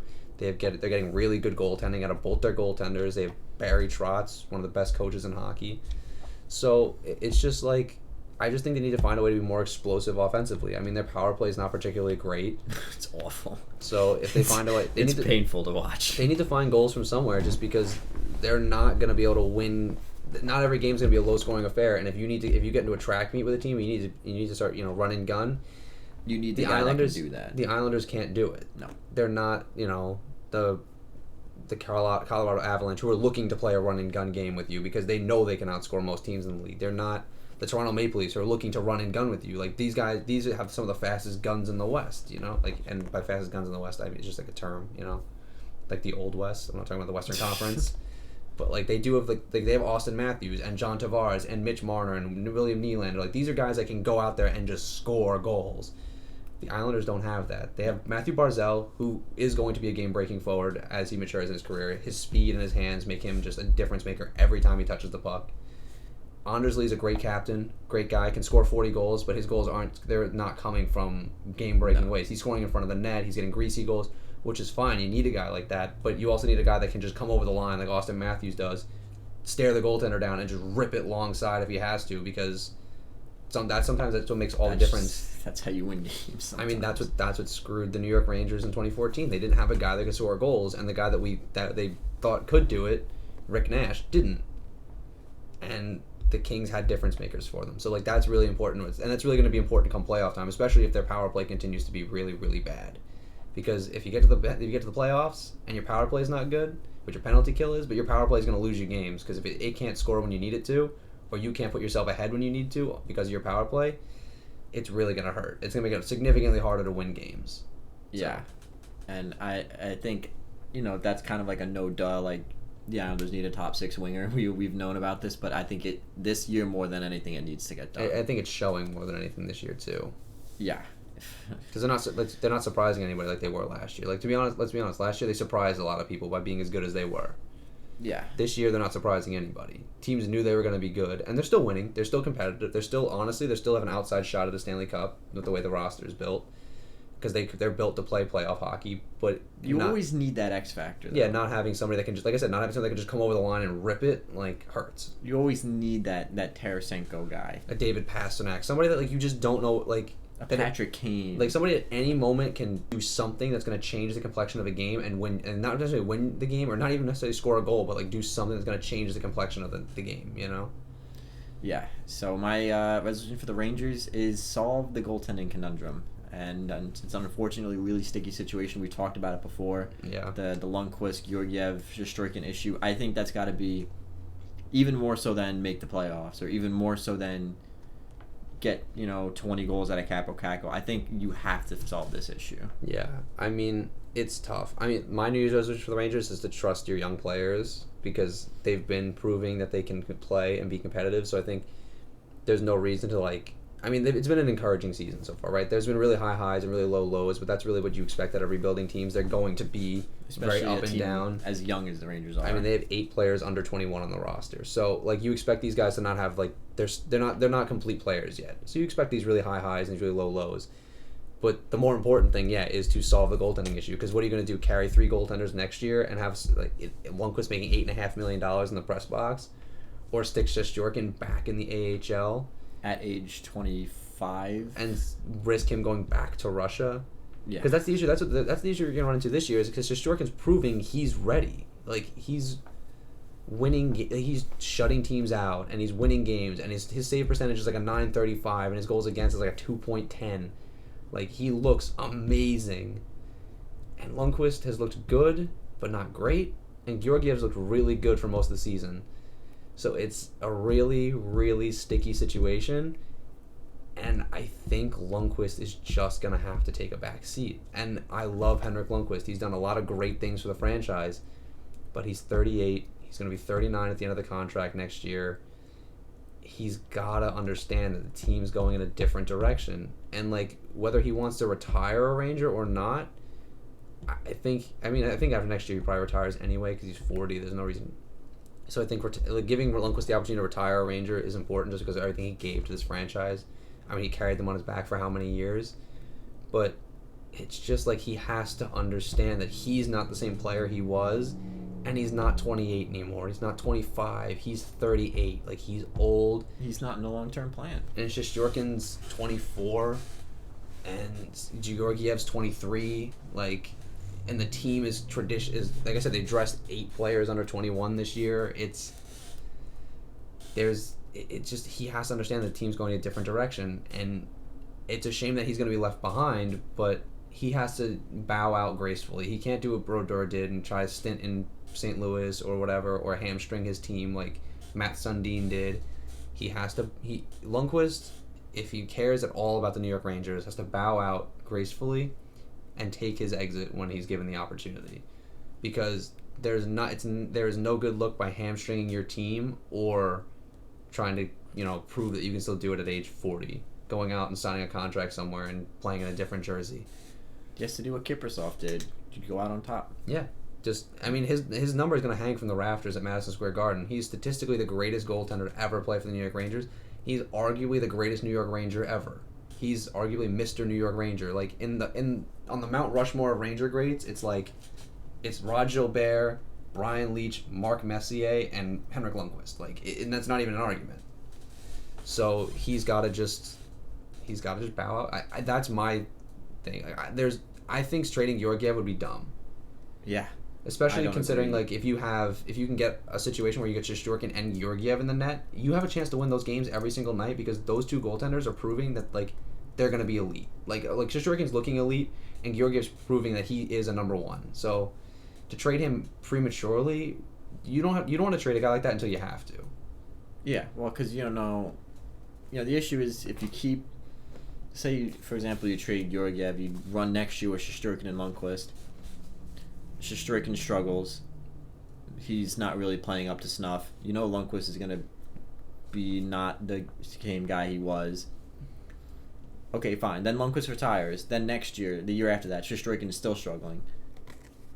Now what? Now you're back to square one. Now you don't have a goaltender. Right. You know what you're getting out of Georgiev. Georgiev's proven that he can do it at the NHL level. And Shesterkin's playing great in the AHL, but he has not played in the NHL It's yet. still a big step up. And I think before the end of the season, you'll see Shesterkin get some NHL action, some NHL ice, just because he's proven that he at least deserves a look. Even if it's nothing more than a trial run to see if at the end of the season, if the Rangers are out of the playoffs, you call him up for 3 or 4 games, you let him play. Because at the very least, it's worth looking to see how he's going to look at it, on NHL ice. And if he looks amazing doing it, then it's like, all right, well, now we have a problem. But I just think at the end of the day, Lundqvist is the problem. Not the problem, but Lundqvist is like Lundqvist leaving is the solution. Yeah, letting Lundqvist letting Lundqvist abdicate the throne to somebody else and just going quietly into that good night and enjoying his retirement is important. Because he's done a lot of really good things for this organization, and you don't want to spoil your goodwill by making it yourself seem selfish or making yourself seem bullheaded and screwing the organization over. Right. So, yeah, I think that's got to be priority number 1 right now for the Rangers. Next up, Philadelphia Flyers. My resolution for them was just trust the young guys. I don't think they need to go out and get rentals or start trading away guys. Like, I know Gostisbehere struggled this year, but I don't think you need to make a move for a 29-year-old, trade Gostisbehere away now, or move Sanheim out now, or do any of that. I think you just let them play it out. Just grow this core as it is. I think mine for them is to get Claude Giroux, get like their core, the original core going, because once they get those guys going, and you have it in conjunction with the young guys who are playing really well right now, Philly looks dangerous. Philly looks real scary because they can score. They look like they can score goals. They're getting good goaltending, and you know they can defend. And they're big. And they're big, and AV's got this is a roster built for AV. It's a bunch of puck moving, skating defensemen with AV's good for taking a team that's right on the border of being competitive and pushing them on to being into that being competitive. I mean, he did it with the Rangers, he did it with Vancouver. He's not good for a rebuilding team, so which makes sense. He's really good with veterans, and he relies a lot on his veterans. And Philly's got a good bunch of veterans in their roster. I mean, Claude Giroux, Jacob Voracek, Sean Couturier. I mean, they had they had a really good leader in Wayne Simmons, but he's gone, so whatever. You had Kevin Hayes, who AV's very familiar with. He leaned on Kevin Hayes a lot his seasons in New York. So there's a lot here to like about this team, and I just think they need to find a way to get Claude Giroux scoring at the pace Claude Giroux can score at. I mean, he's scored 100 points in his NHL career before. This season he wouldn't be that terrible if he got 85 points. That'd be nice. In conjunction with guys like Frost probably putting up 40 to 50. And you have, Travis Konechny on pace for like 70-something points. It'd be a good boost for the roster in order to make them get to where they want to be. And it could be a dark horse. I mean, you never know. Those factors that they have, size, puck moving, and goaltending, will make any team competitive. Yeah, and if Carter Hart goes nuclear in the playoffs and catches fire, you never know what's going to happen. I mean, Jordan Binnington saved the St. Louis Blues season. That was a roster that was struggling. We knew was better than they were, and they just weren't getting the goaltending. They started getting goaltending, and they go on an incredible run to win a Stanley Cup. So, you never know. You really never know in the NHL. Moving on, my next resolution for the Penguins is just stay healthy. I mean, you gotta find a way. I know it's not by any of their doing, but you need guys like Crosby, Bjugstad, Malkin. You need these guys in the lineup. You just gotta find a rabbit's foot or a 4-leaf clover or something, and just keep these guys in the lineup. Yeah, I mean I don't have anything else. I mean, they have to find a way to get Crosby and Malkin in the lineup at the same time, because they've been playing well without them, but they're a significantly more dangerous team when you have Sidney Crosby and Evgeny Malkin, because it's matchup hell for the other team. When you have 2 number 1 centers, it's well, who do we play our top line against? It's hard. So I think that's it, because they are surprising a lot of people. They're staying competitive. They're third in the Metro right now. Yeah, I mean, Tristan Jarry. Tristan Jarry's been incredible. amazing. He had 2 shutouts in 3 nights. So Matt Murray's been struggling, but Jarry's been good. Then you have Casey DeSmith in the system. Their defenses look pretty good. I mean, Jake Gensel's been Jake Gensel. He's on pace for 40 goals again. So yeah, they just need to find a way to stay healthy and keep their best players on the ice when they need them to be. Yeah, I think that's just number one for them. Next up, this one is really interesting. For the Washington Capitals, I said they have to figure out what the Holtby situation is because he said his agent's gone on record and said we're not talking until the offseason. And this is a core for the Capitals in conjunction with trying to figure out what the Backstrom situation is. Which is my New Year's resolution, is to figure out what you want to do with Nicholas Backstrom. This is a core that could compete for the next 2 to 3 years. But do you want to go into those 2 to 3 years with Ilya Samsonov? Or do you get a patchwork goaltender that can maybe get you through those years when 3 years from now maybe you're not so competitive, so you give Samsonov the reins, you know? They need to figure out what they're doing with Holtby. Either they need to know that they're signing him or they need to have a solution in place. I mean, my New Year's resolution was to sign Nicholas Backstrom because you can't afford to let Nicholas Backstrom walk. No. I mean, he makes that team so much more. Again, matchup-wise, he makes that team so much more difficult to play against because you have Backstrom, Kuznetsov, Oshie. Like, who do you play who against? You know. And you can't take Backstrom away from Ovechkin. No, and like the playmaking ability that he has is game breaking in and of itself. He can make one pass change the whole complexion of a game. Like, so it's hard, and losing him would also make their power play less potent. There's a lot of X factors there, and like Samsonov has looked really good for the Capitals. He's looked better than Holtby a lot of times this season. So whether or not Holtby walks or not, it's just, I mean, I think they have to let Holtby go because they don't have the money for both of them, and I don't know where Holtby's going to end up, but I mean, New Jersey would be probably a pretty big suitor because they need to fix their goaltending situation. And Braden Holtby is one of the best in the game, and very rarely do the best in the game hit the open market like Bobrovsky did last year. I just think even if the solution is let Holtby walk, I think they have to have that written in the game plan. They have to know that before like July 1st. Yeah. Yeah. So that's that for the Washington Capitals. We're gonna move on to the Atlantic Division, the Boston Bruins. I mean, this one's kind of obvious. Just win the cup. I mean, this core has played for 3 Stanley Cups and has won one. This is definitely cup or bust for the Bruins. Yeah. Like this core deserves another Stanley Cup. As much as I hate them, being a New York Islanders fan, this core needs to win another cup, or this might be one of the best teams to have played for 4 or 5 Stanley Cups and won one. Yeah, I mean I agree. Mine's, like I said, it's cup for me. It's cup or bust. Like this year's Stanley Cup, and that's it. Like, especially after getting to Game 7 last year, and looking as good as they have this year. I mean, they've been absolute gangbusters all year. They've been looked unbeatable on some nights. So, to get the Bruins they just have to win the Stanley Cup. There is no other option for this roster. I mean, you have David Pastrnak on pace to score 60 goals. You have, Marchand looking to score another 100 points. You have Patrice Bergeron, who's not getting any younger. He's 35. He's getting up there. Krejci's getting old. Char is probably on his way out. This is probably his last year. I mean, Tuukka Rask isn't young anymore. Like, it's do or die for the Boston Bruins. I'm not saying once it's over, like, they're not going to be competitive the next couple of years, but, like, if you're going to do it, you're going to do it now. You have to. Especially when your division's as weak as it is, you have to do it now. Yeah. I think there's no argument there that this year is a cup year for the Bruins. They have to win that. Buffalo Sabres, I said just get Jack Eichel into the playoffs. I mean, the guy deserves to be on hockey's biggest stage. He's dragging his team, kicking and screaming, went on a 17-game point streak. And you have to do this to convince him to stay. Because if this team is just mediocre, garbage, what's keeping him in Buffalo? Yeah. I mean, my New Year's resolution for the Buffalo Sabres is to get Jeff Skinner going. Because Jeff Skinner signed that big contract, and he scored the 40 goals last year, and that's hurting. Like, they're missing that factor. I mean, when you have Jack Eichel and Jeff Skinner scoring the way they're scoring, they're tough. They're scary. Because this is a team that has a lot of talent. They can run and gun with a lot of teams in this league.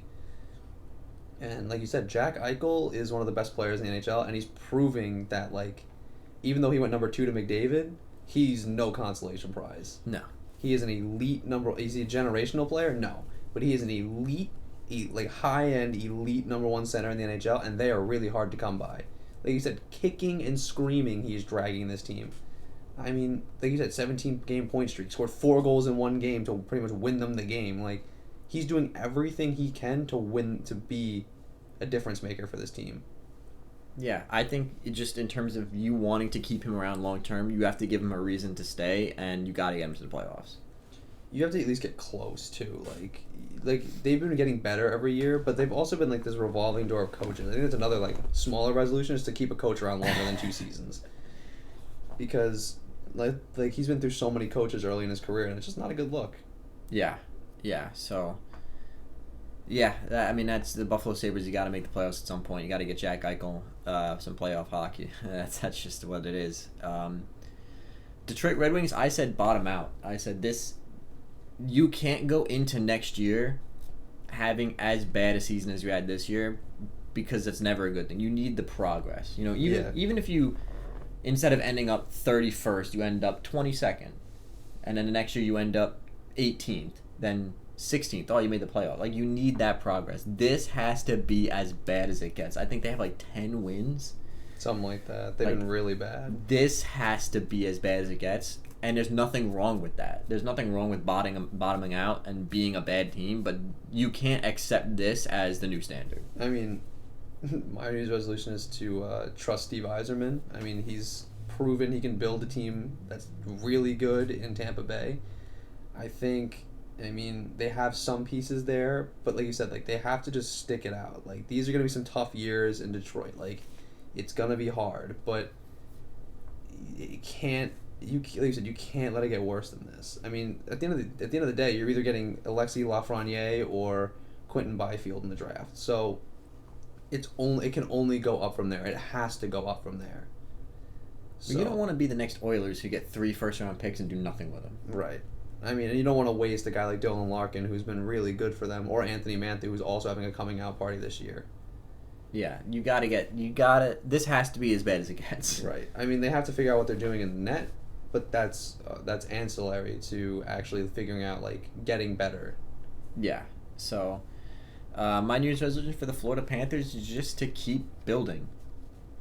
Just keep doing what you're doing. I mean, they're playing good hockey. They're 1 point out of the 3rd spot in the Atlantic right now. There's no reason for them to panic. Just trust Bob's going to get his game back and just keep building.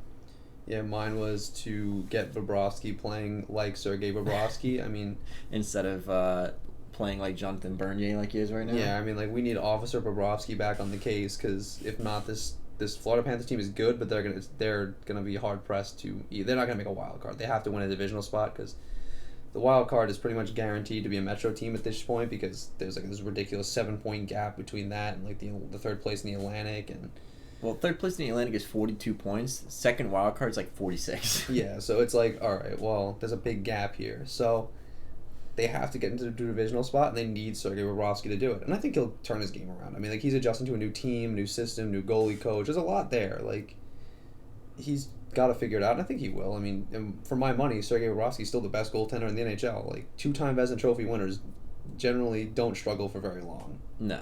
I think he'll be back in his form very soon. My resolution for the Canadiens was just get Carey Price in the playoffs. I mean, you got to help this guy out. Did he have a bad October? Yeah. I mean, Carey Price did not look like Carey Price in October. But Price really has not played that much playoff hockey in his career. He really hasn't. And he's a guy that deserves to be there, because he's dragged some pretty bad Canadiens teams to almost being in the playoffs. I think they missed by 1 point last year. Yeah. Like, you need to help him out, and you gotta get Carey Price in the playoffs, because with him in the playoffs, you never know. Yeah, I think mine was to, even though they're scoring a lot of goals, I think they need to get a real goal scorer in that lineup, because Joel Armia is not going to keep up this pace. Max Domi needs to start scoring. Like, there's a lot of issues here, and I think if they find a goal scorer to add to like their offense, it'll really make them more complete, and it'll make it easier for them to make the playoffs, because right now you don't know where your goals are coming from. If you get a guy that you know is going to score goals, like, you know, if they'd been in on Taylor Hall and gotten Taylor Hall, I'm like, okay, there's a different complexion of this team now. They'd be more of like an actual playoff team, less of a bubble team, because right now I think they're more a bubble team. which is fine. But like you said, they need to find a way to get into the. That's really the end of the day. Is like what it is. They need to find a way to get into the playoffs, whether it adds goal scoring or tighten up defensively or something. They need to find a way to get into the playoffs. Yeah, I agree. Next up, you have the Ottawa Senators. I said just trust the process. Just let the rebuild happen. They're finding these diamonds in the rough like J.G. Pageau, Anthony Duclair. Guys like Brady Tkachuk keep stepping up. Just trust the process. Let your team build itself. Yeah. Trust Thomas Chabot. I mean, the guy's playing 38 minutes a night. 8 minutes in a game, dude. He's playing almost 2 periods of hockey on his own. Like, they have pieces. They need to just make sure they grow and develop properly. And just like you said, just stick it out, man. There's no reason to panic or do anything drastic or think you're going to be competitive now. Just stay the course. Be patient. Your team will rebound and be good again. Like, if you just draft well and you manage to develop talent. And you can see the flashes of it. They beat teams like the Boston Bruins, who were on a heater at that point. So, my resolution for the Lightning is you have to go deep in the playoffs. I mean, there's no excuse anymore. If you lose in the first round again, I don't care if it's Game 7, triple overtime, there's no excuse. This core has to win playoff rounds. I'm talking you got to be in the Eastern Conference Finals or the Stanley Cup Finals. Mine's just even to get into the playoffs right now because the Lightning look like they might not even make the playoffs this season. It's also very true. They have to find some consistency. They have to find a way to catch back up to the Atlantic and get into the playoffs. Because right now they're sitting, what are they, like, they're 6th? Yeah, they're behind the Bruins. The Bruins, Leafs, Habs, Panthers, and Sabres. So the Lightning are in 6th right now. Yeah, they're 6th in their division, and the division's not exactly the best. I mean, there's some good teams in it, but, like, there's no reason that roster should be struggling the way it is against that, the teams that they are. So I really think they need to find some consistency and make the playoffs. Because if they don't make the playoffs, that's embarrassing. John Cooper is 1,000% getting fired. Yeah. Like, heads will roll because there's no reason this roster is struggling the way it is. Yeah, I agree. I think if they don't make the playoffs, this year's a total failure. It's a complete failure. I mean, even if they lose in the first round, it's still a failure. Next up, the Toronto Maple Leafs. I mean, you have to win the cup. I mean, that's just 3 words. You have to win the cup because you have one defenseman on contract past this year, and you're not keeping this team together next year. No, yeah, that's it. That's cup. Again, it's like I said about the Boston Bruins, cup or bust. Like, I don't even care about the backup goaltender at this point. Play Freddie Anderson 70 games and win a Stanley Cup. I don't care if he never plays another hockey game after this year because he has 2 broken knees and screws in his foot. You have to win the cup this year. Yeah. You don't have a choice because this core is not staying together next year. You have one defenseman on contract past next year, and his name is Morgan Riley. You're not signing guys like Tyson Barrie to another $2 million contract. No. You have to win the cup. You do. You really do. I mean, the roster's built to win the Stanley Cup. And if they don't even make the playoffs, again, which they are not in danger of doing anymore, but for a long time this season, look, they might not even make the playoffs, that's a failure. At that point, you'd probably just fire everybody. Yeah, I mean, they have to do something because you can't use the excuse that they're not playing for the coach anymore because they got the coach that the team is built for behind the bench. Yeah, so Toronto's got to win the cup. It's just as simple as that. We're going to move on to the Western Conference. Chicago Blackhawks. My New Year's resolution for them is just keep integrating the youth. I mean, keep getting guys like DeBrincat into the lineup, Dylan Strome into the lineup. Keep having these guys play meaningful minutes with good players like Jonathan Toews and Patrick Kane because that's going to pay dividends for you 4 or 5 years from now when those guys are now the new core. Yeah. I mean, that's it. It's just stay the course in the rebuild. Like, don't do something crazy because you still have Patrick Kane in your lineup and you think you can be a playoff team for one season and not long term. It's Patrick Kane's not that old. He can survive another 2 years of not really playing meaningful hockey. And you have guys like Kirby Dach and Boquist coming up. Like, you have pieces that you just have to wait a little bit for. And there's nothing wrong with that. Just stick it out. Solve your goaltending issue. I think Robin Leonard is the answer. And I think Corey Crawford needs to walk probably at the end of the year. Yeah. So I think that's really it. Like, they need to just stay the course. Like, a lot of it, what we're saying about these rebuilding teams is all the same thing. But it's just like, stay the course. Just be patient. Yeah. Don't do anything drastic. Yeah, just be patient. Like, you had a guy in Dylan Strome in Arizona who's struggling come here and win the second line center job and look good doing it. And he's playing with Patrick Kane. Like, they've done a really good job taking players that are really haven't been good for other teams and make them like important pieces for them. I think I call them the island of misfit players. Is basically what they are this year. Them in Vegas, yeah. Colorado Avalanche, I said just take advantage of the cap space, because having McKinnon on a good deal is all well and good, but it doesn't make a difference if you don't take advantage of that. And I think right now they sit with like $4 to $5 million in cap space. Use it. If you have a guy like McKinnon who's willing to take $4 or $5 million less than he should, take advantage of that cap space. Make that deep playoff run.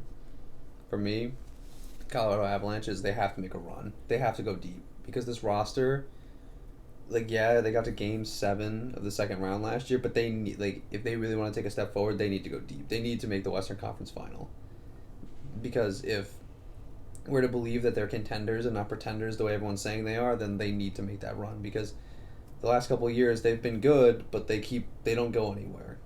Right. Yeah, and guys like Nate McKinnon and Landeskog, while they're not old, they're not getting any younger. Right, and they're ready. They're in their prime right now. They're ready to make these runs right now. Yeah, and so the Avalanche should be competitive. We'll see if they are, but they should be. Dallas Stars, I said you just got to be consistent. I mean, this hurt them last year. This awful start they had to the year last year really almost put them out of a playoff spot. Right now, they're not in a divisional spot. I mean, this team is good enough to, we saw them, they went 7 games with the eventual Stanley Cup champion St. Louis Blues. I mean, this core is good enough to make that run, but some nights they look like the worst team in the National Hockey League.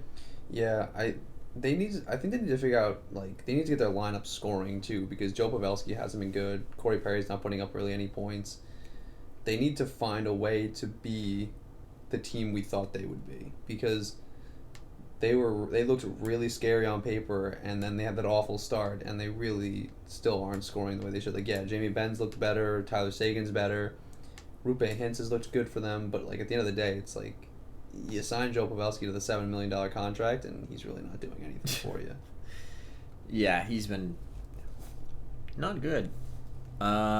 Minnesota Wild, I said you gotta, at this point, this roster is at a crossroad, and you gotta pick a path. Either try to find lightning in a bottle and maybe make a deep run this year in the playoffs, or even make the playoffs, first of all, or admit that this core of Parise, Suter, and Dubnyk, that the era is over, the window is closing down, and move on. Because the Suter-Parise era has been pretty much up to this point a failure. I mean, they had played in, one Western Conference? No, they haven't even made the Western Conference No, they've Final. never made it out of the second round. They've never played for Western Conference Final, and they never played for Stanley Cup. They had the misfortune of peaking right at the same time as the LA Kings and Chicago Blackhawks and all those really other competitive Western Conference teams, like the St. Louis Blues and the Anaheim Ducks. Like, but I think mine with Minnesota is just tear it down. It's over. Like, Zed is dead. Like, don't kid yourself. Zed is indeed dead. Don't kid yourself into thinking that, like, you can do something that you can't, because your roster's old, your captain's old, like, they're all getting up there. Dubnyk's north, like, everyone's north of 30 in that core, and at the end of the day, you've lost pace with teams like Colorado and even Chicago and Dallas and Nashville and St. Louis, like, and Winnipeg. Like, these are teams that are all really good. So you really should just start the rebuild now, because there's no reason to try and, like, be like this patchwork playoff team when you're just going to keep getting ousted in the first round anyway by a team that's better than you. Yeah, especially in that Central Division. It's a really good division, and like, losing in the first round's fine if it's like you're building towards something. But if you're Minnesota, you're not building towards anything. This is the end result. Like, this is the roster. It's as good as it's going to get. This is the house. If Right. the house goes on fire now, nothing to put it out. Right. For the Nashville Predators, I said you have to find the guy on offense. They've been looking for the guy on offense for how many years now? I mean, Johansson was supposed to be that guy. Then Victor Arvidsson comes in, scores 40 goals. He was supposed to be the guy. Now they signed Duchesne. He was supposed to be the guy. And none of them are the guy. You have to have an offensive driver. And right now, they're behind the Minnesota Wild in the Central Division. They need to be consistent, too. They need to find some level of consistency, because they're not winning they're winning and then losing 2, winning 3, losing 1. Like, there's no consistency to this roster the way there was last year or the year before or even the year they went to the Stanley Cup final. Like, they lost PK Subban, but that D-core is still better than most D-cores in the league. And you still have Pekka Rinne, and you still have UC Saros. There's no reason that you should be this inconsistent. And you have talent up front. Like, you have firepower. I mean, they were averaging 4 goals a game early in the season, but they were letting in a ton. So they need to find a way to be consistent both in wins and losses and also be consistent to their identity. Like, play to your identity. What got you into the playoffs was strong contributions from your back end, good defense, and great goaltending. And you do have the talent to now score goals. So if you play to your identity, you're going to win a lot of games. But and they sit second worst team in the Central Division right now. So, yeah, go figure. St. Louis Blues, I said they got to find some money for Pietrangelo. I mean, yeah, you can't let him walk. I don't know where they're going to get that money from, but his contract is up. He's your captain. He scored that big goal in Game 7 last year. They put him up 3-1 at that point. You got to find money for him. It's got to come from somewhere. That's it. You can't let you got to keep the core together, you know? Like, you got to keep this team together because this team could win another Stanley Cup. There's no reason they can't. They could win a Stanley Cup this year. They could win one next year. But it all hinges on keeping your core together. You need to keep Pietrangelo in the lineup. And you can't afford to lose him. Yeah, you have Colton Parayko, you have Justin Falk now. Like, you have guys, but you especially can't afford to lose him for nothing in return. Yeah, Pietrangelo is the heart and soul of the St. Louis Blues team. I mean, he's been there through all the ups and downs. He's, like you said, he's the captain. Like, it's his team. You can't let him go. It'd be ridiculous. Like, it'd honestly be dumb. It'd be so dumb to let him walk. Especially, like you said, for a team that has Stanley Cup aspirations. Yeah. Last team in the Central, the Winnipeg Jets, I said just find a defensive anchor. I mean, but Byfuglien, who knows what's happening with him? Only the Winnipeg Jets know. But if you add a guy like what Tyler Myers does for the Vancouver Canucks, where he anchors that defense, or you add a guy like a Pietrangelo type player who really anchors that defense down, I mean, this team right now is sitting third in a very competitive Central. With a little bit more defense, they could possibly even challenge for that second spot. That was my thing. I think they need to find a way to be better defensively in front of Hellebuck because they're giving up a lot of opportunities and Hellebuck's bailing them out a lot. I mean, Hellebuck's having himself a Vezina Trophy season right now, and that's great. Like, Hellebuck's been great. He's always been good for them. But, like, right now, you're riding him a little too hard, and you're running the risk of burning him out, especially if you want to make the playoffs, which right now it looks like they're going to, which nobody expected from the Winnipeg Jets. I mean, you got to find a way to play better in front of Hellebuck. You got to take some of the load off of him. Yeah, you have to support your goaltender, especially if you do make the playoffs. You don't want him to be burned out by Game 2. Right, exactly. Moving on to the Pacific, for the Anaheim Ducks, I said you have to find competitive homes for your older pieces because guys like Getzlaf and Cam Fowler and even guys like Jakob Silfverberg, they still have a lot to offer. John Gibson, these guys have and he's not old, but he's old. He's not old. He's like 26, 27, but these are guys that shouldn't be sitting through a 5-year rebuild because the Anaheim Ducks team right now isn't competitive. They're not competitive enough to make the playoffs, even in a bad division. But guys like I said, Getzlaf, Fowler, Silfverberg, they have a lot to offer to a playoff team, and you have to find homes for these guys to start your rebuild. Is Ryan Kessler still on this roster? Like, is he still? They're still paying him, aren't they? I think he's like injured. Like, I have no idea. Because remember that was a big thing, but no, yeah, the Anaheim Ducks. My thing is they need to get production out of the young players, because even the players that they've brought up to as part of the rebuild aren't exactly producing in a way that makes them valuable. Not to sound like I'm trying at them like Comtois and Sam Steele, you need to start getting more production out of them than they've been getting, because especially if they're supposed to be encouraging them to believe that this team is going to they're the future of this team. You know what I mean? Ryan Kessler is on LTIR. Oh, okay. He's probably done. I don't think he's ever coming back, but but yeah, I think both of our resolutions kind of work in tandem with one another. Get more out of the young guys, and then give the older guys who can still compete a home. Yeah.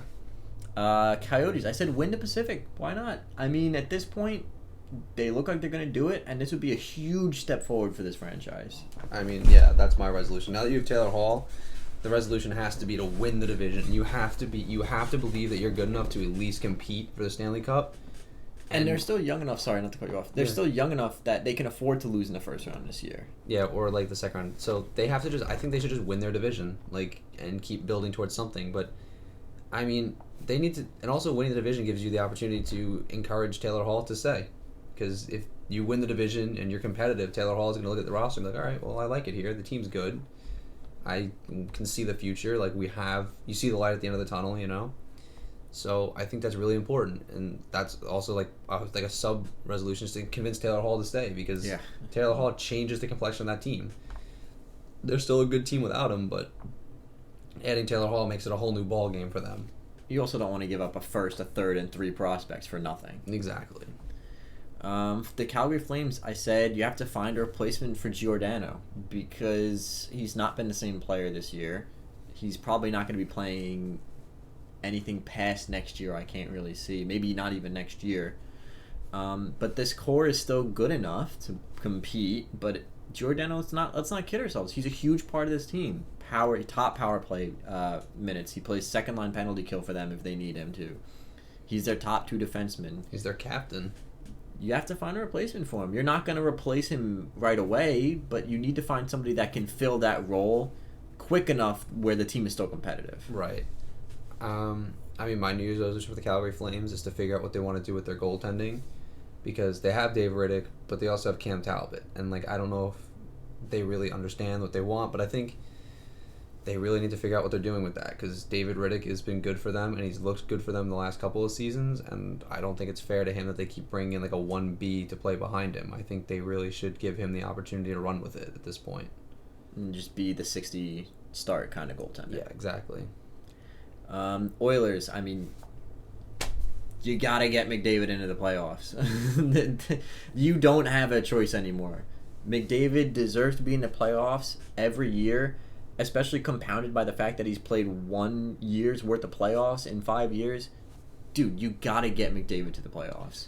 Yeah, that's it. I'm not I have nothing else. It's just get McDavid into it's do or die. Get McDavid into the playoffs, because he at the very least deserves it. And if you get there, you never know with a guy like Connor McDavid. You might make a deep run just on his back. Yeah, I mean, you totally could. If he gets red hot, him and Draisaitl are hot, you never know. LA Kings, I said tear it down. It's got to come down. The walls, the building, the house, the mansion. Your dreams have to come down. The team is too old at this point.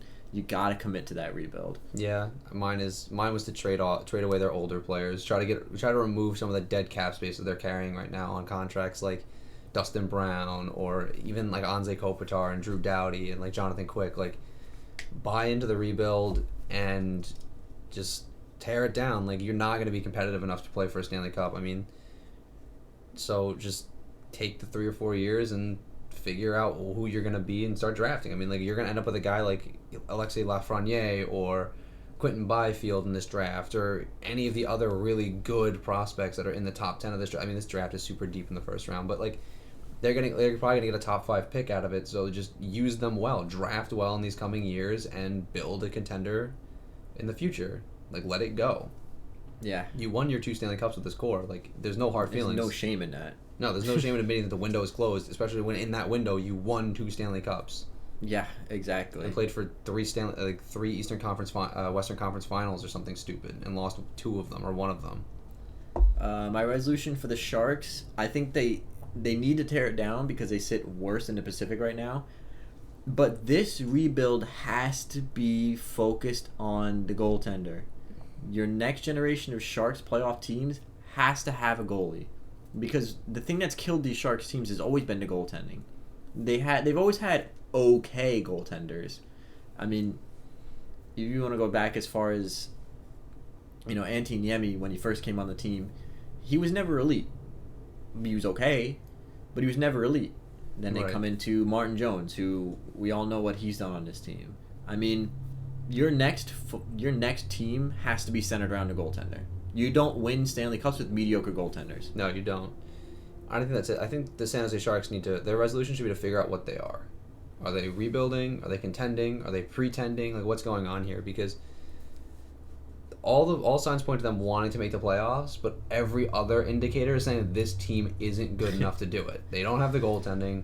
They're not deep enough on the back end. They don't have any goal scoring. They're old. They're old. They're slower. And sure, this team played for a Stanley Cup, 3 years ago? But that was a different iteration of the roster. You still had Joe Pavelski. You still had guys. You had this before they got Erik Karlsson, but you have Erik Karlsson and stuff. But This had Patrick Marleau, or is he on the... Marleau was on the Maple Leafs at the point, I think. But you just need to figure out what you want to do, and you really should just tear it down. Like, it's over. Like, you had a lot of really competitive years. You outlasted your window like tenfold, like a lot longer than anybody thought that you were going to. So there's no shame admitting that, like, it's over. Like, you didn't win the Stanley Cup, but you had a lot of really good years. So just That's let just it go. the way the league goes. Yeah. Yeah, so next up we have the Vancouver Canucks. I said don't panic, trust the process. I get it, Canucks fans. Your first round pick this year is with the Lightning.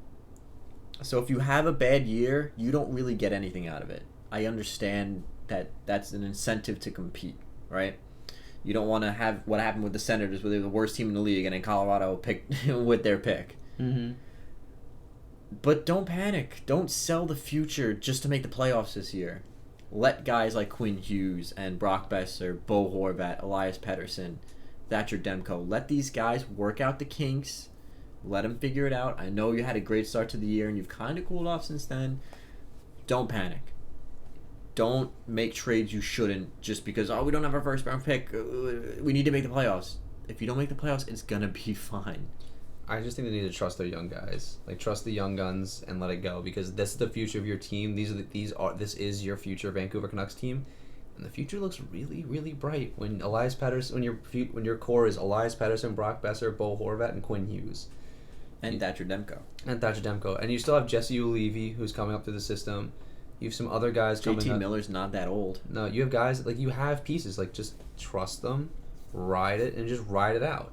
I don't see any reason why you can't make the playoffs this year, but you shouldn't, like, it shouldn't be do or die to make the playoffs for you. Like, if you don't, you don't. You still take a big step forward from last year where you were one of the worst teams in hockey. You shouldn't be panicking over the idea that the Lightning might pick 14th overall with your pick. Right, exactly. And finally, Vegas Golden Knights, I said you have to find a team identity because I don't know what Golden Knights hockey is. When knuckles down, chips down, when things are going bad, a team needs an identity to fall back on. Right now, the Islanders have been very mediocre this month. They've gotten lit up. They've let in a lot of goals this month, which is not Islanders hockey. So what are they going to fall back on? The idea is, hopefully, fingers crossed, they fall back on that defensive style. They Right. go back to only letting in 1 or 2 goals. The Edmonton Oilers have had real struggles lately. Real issues. What do they fall back on? Get the puck to McDavid. When the Knights are struggling, which right now they're second in the Pacific, what do you have to fall back on? What is Vegas Golden Knights hockey? I think that's really the thing that is keeping this team from being that next level team. Because on paper, this team is crazy. I mean, Pacioretty, Stone, a 20 to 30 goal scorer, William Karlsson. He's never going to hit 40 again, I don't think. But 20 to 30 goal scorer, William Karlsson. Jonathan Marchessault, Marc-Andre Fleury, who's on his way out. But I mean, this team is still a really good team on paper. It's just what are you? My New Year's resolution for Vegas Golden Knights is to make the most out of the late years of Marc-Andre Fleury's career. Like, these late career resurgence, you have to make the best of it because. So the NHL on Twitter posted, like, who is the goalie of the decade? And a lot of people are saying Marc-Andre Fleury. But what people are forgetting is Marc-Andre Fleury for most of the 2010s was awful in the playoffs. He struggled a lot. He lost his job to Matt Murray. He lost his job to Thomas Vokoun. Right, and he ended up backing up Matt Murray for a long time. So at the end of the day, it's like, yeah, but he turned it around. He came into Vegas, and he's been the guy. He's been the best goalie in the league for some stretches. So I just think they really need to find a way to make the best of those years, and even if they don't win a Stanley Cup, at least be competitive enough to compete for Stanley Cups, because they haven't even gotten close since they played for the Stanley Cup in their first year. Last year they got knocked out in the first round. Yeah, especially after choking a 3-1 lead in the series. So In the series and in the game. So yeah, those are our hockey New Year's resolutions. Next week, I don't know, maybe we're starting to get to the halfway point, so maybe we can do kind of a halfway look at the league. Or if any news comes up, we'll see. Yeah. Have any last minute thoughts? Anything to add? No, that's it. All right, so next week, maybe halfway mark stats, maybe not. I don't know. We'll figure it out. But thank you guys for watching, and we'll see you guys next time.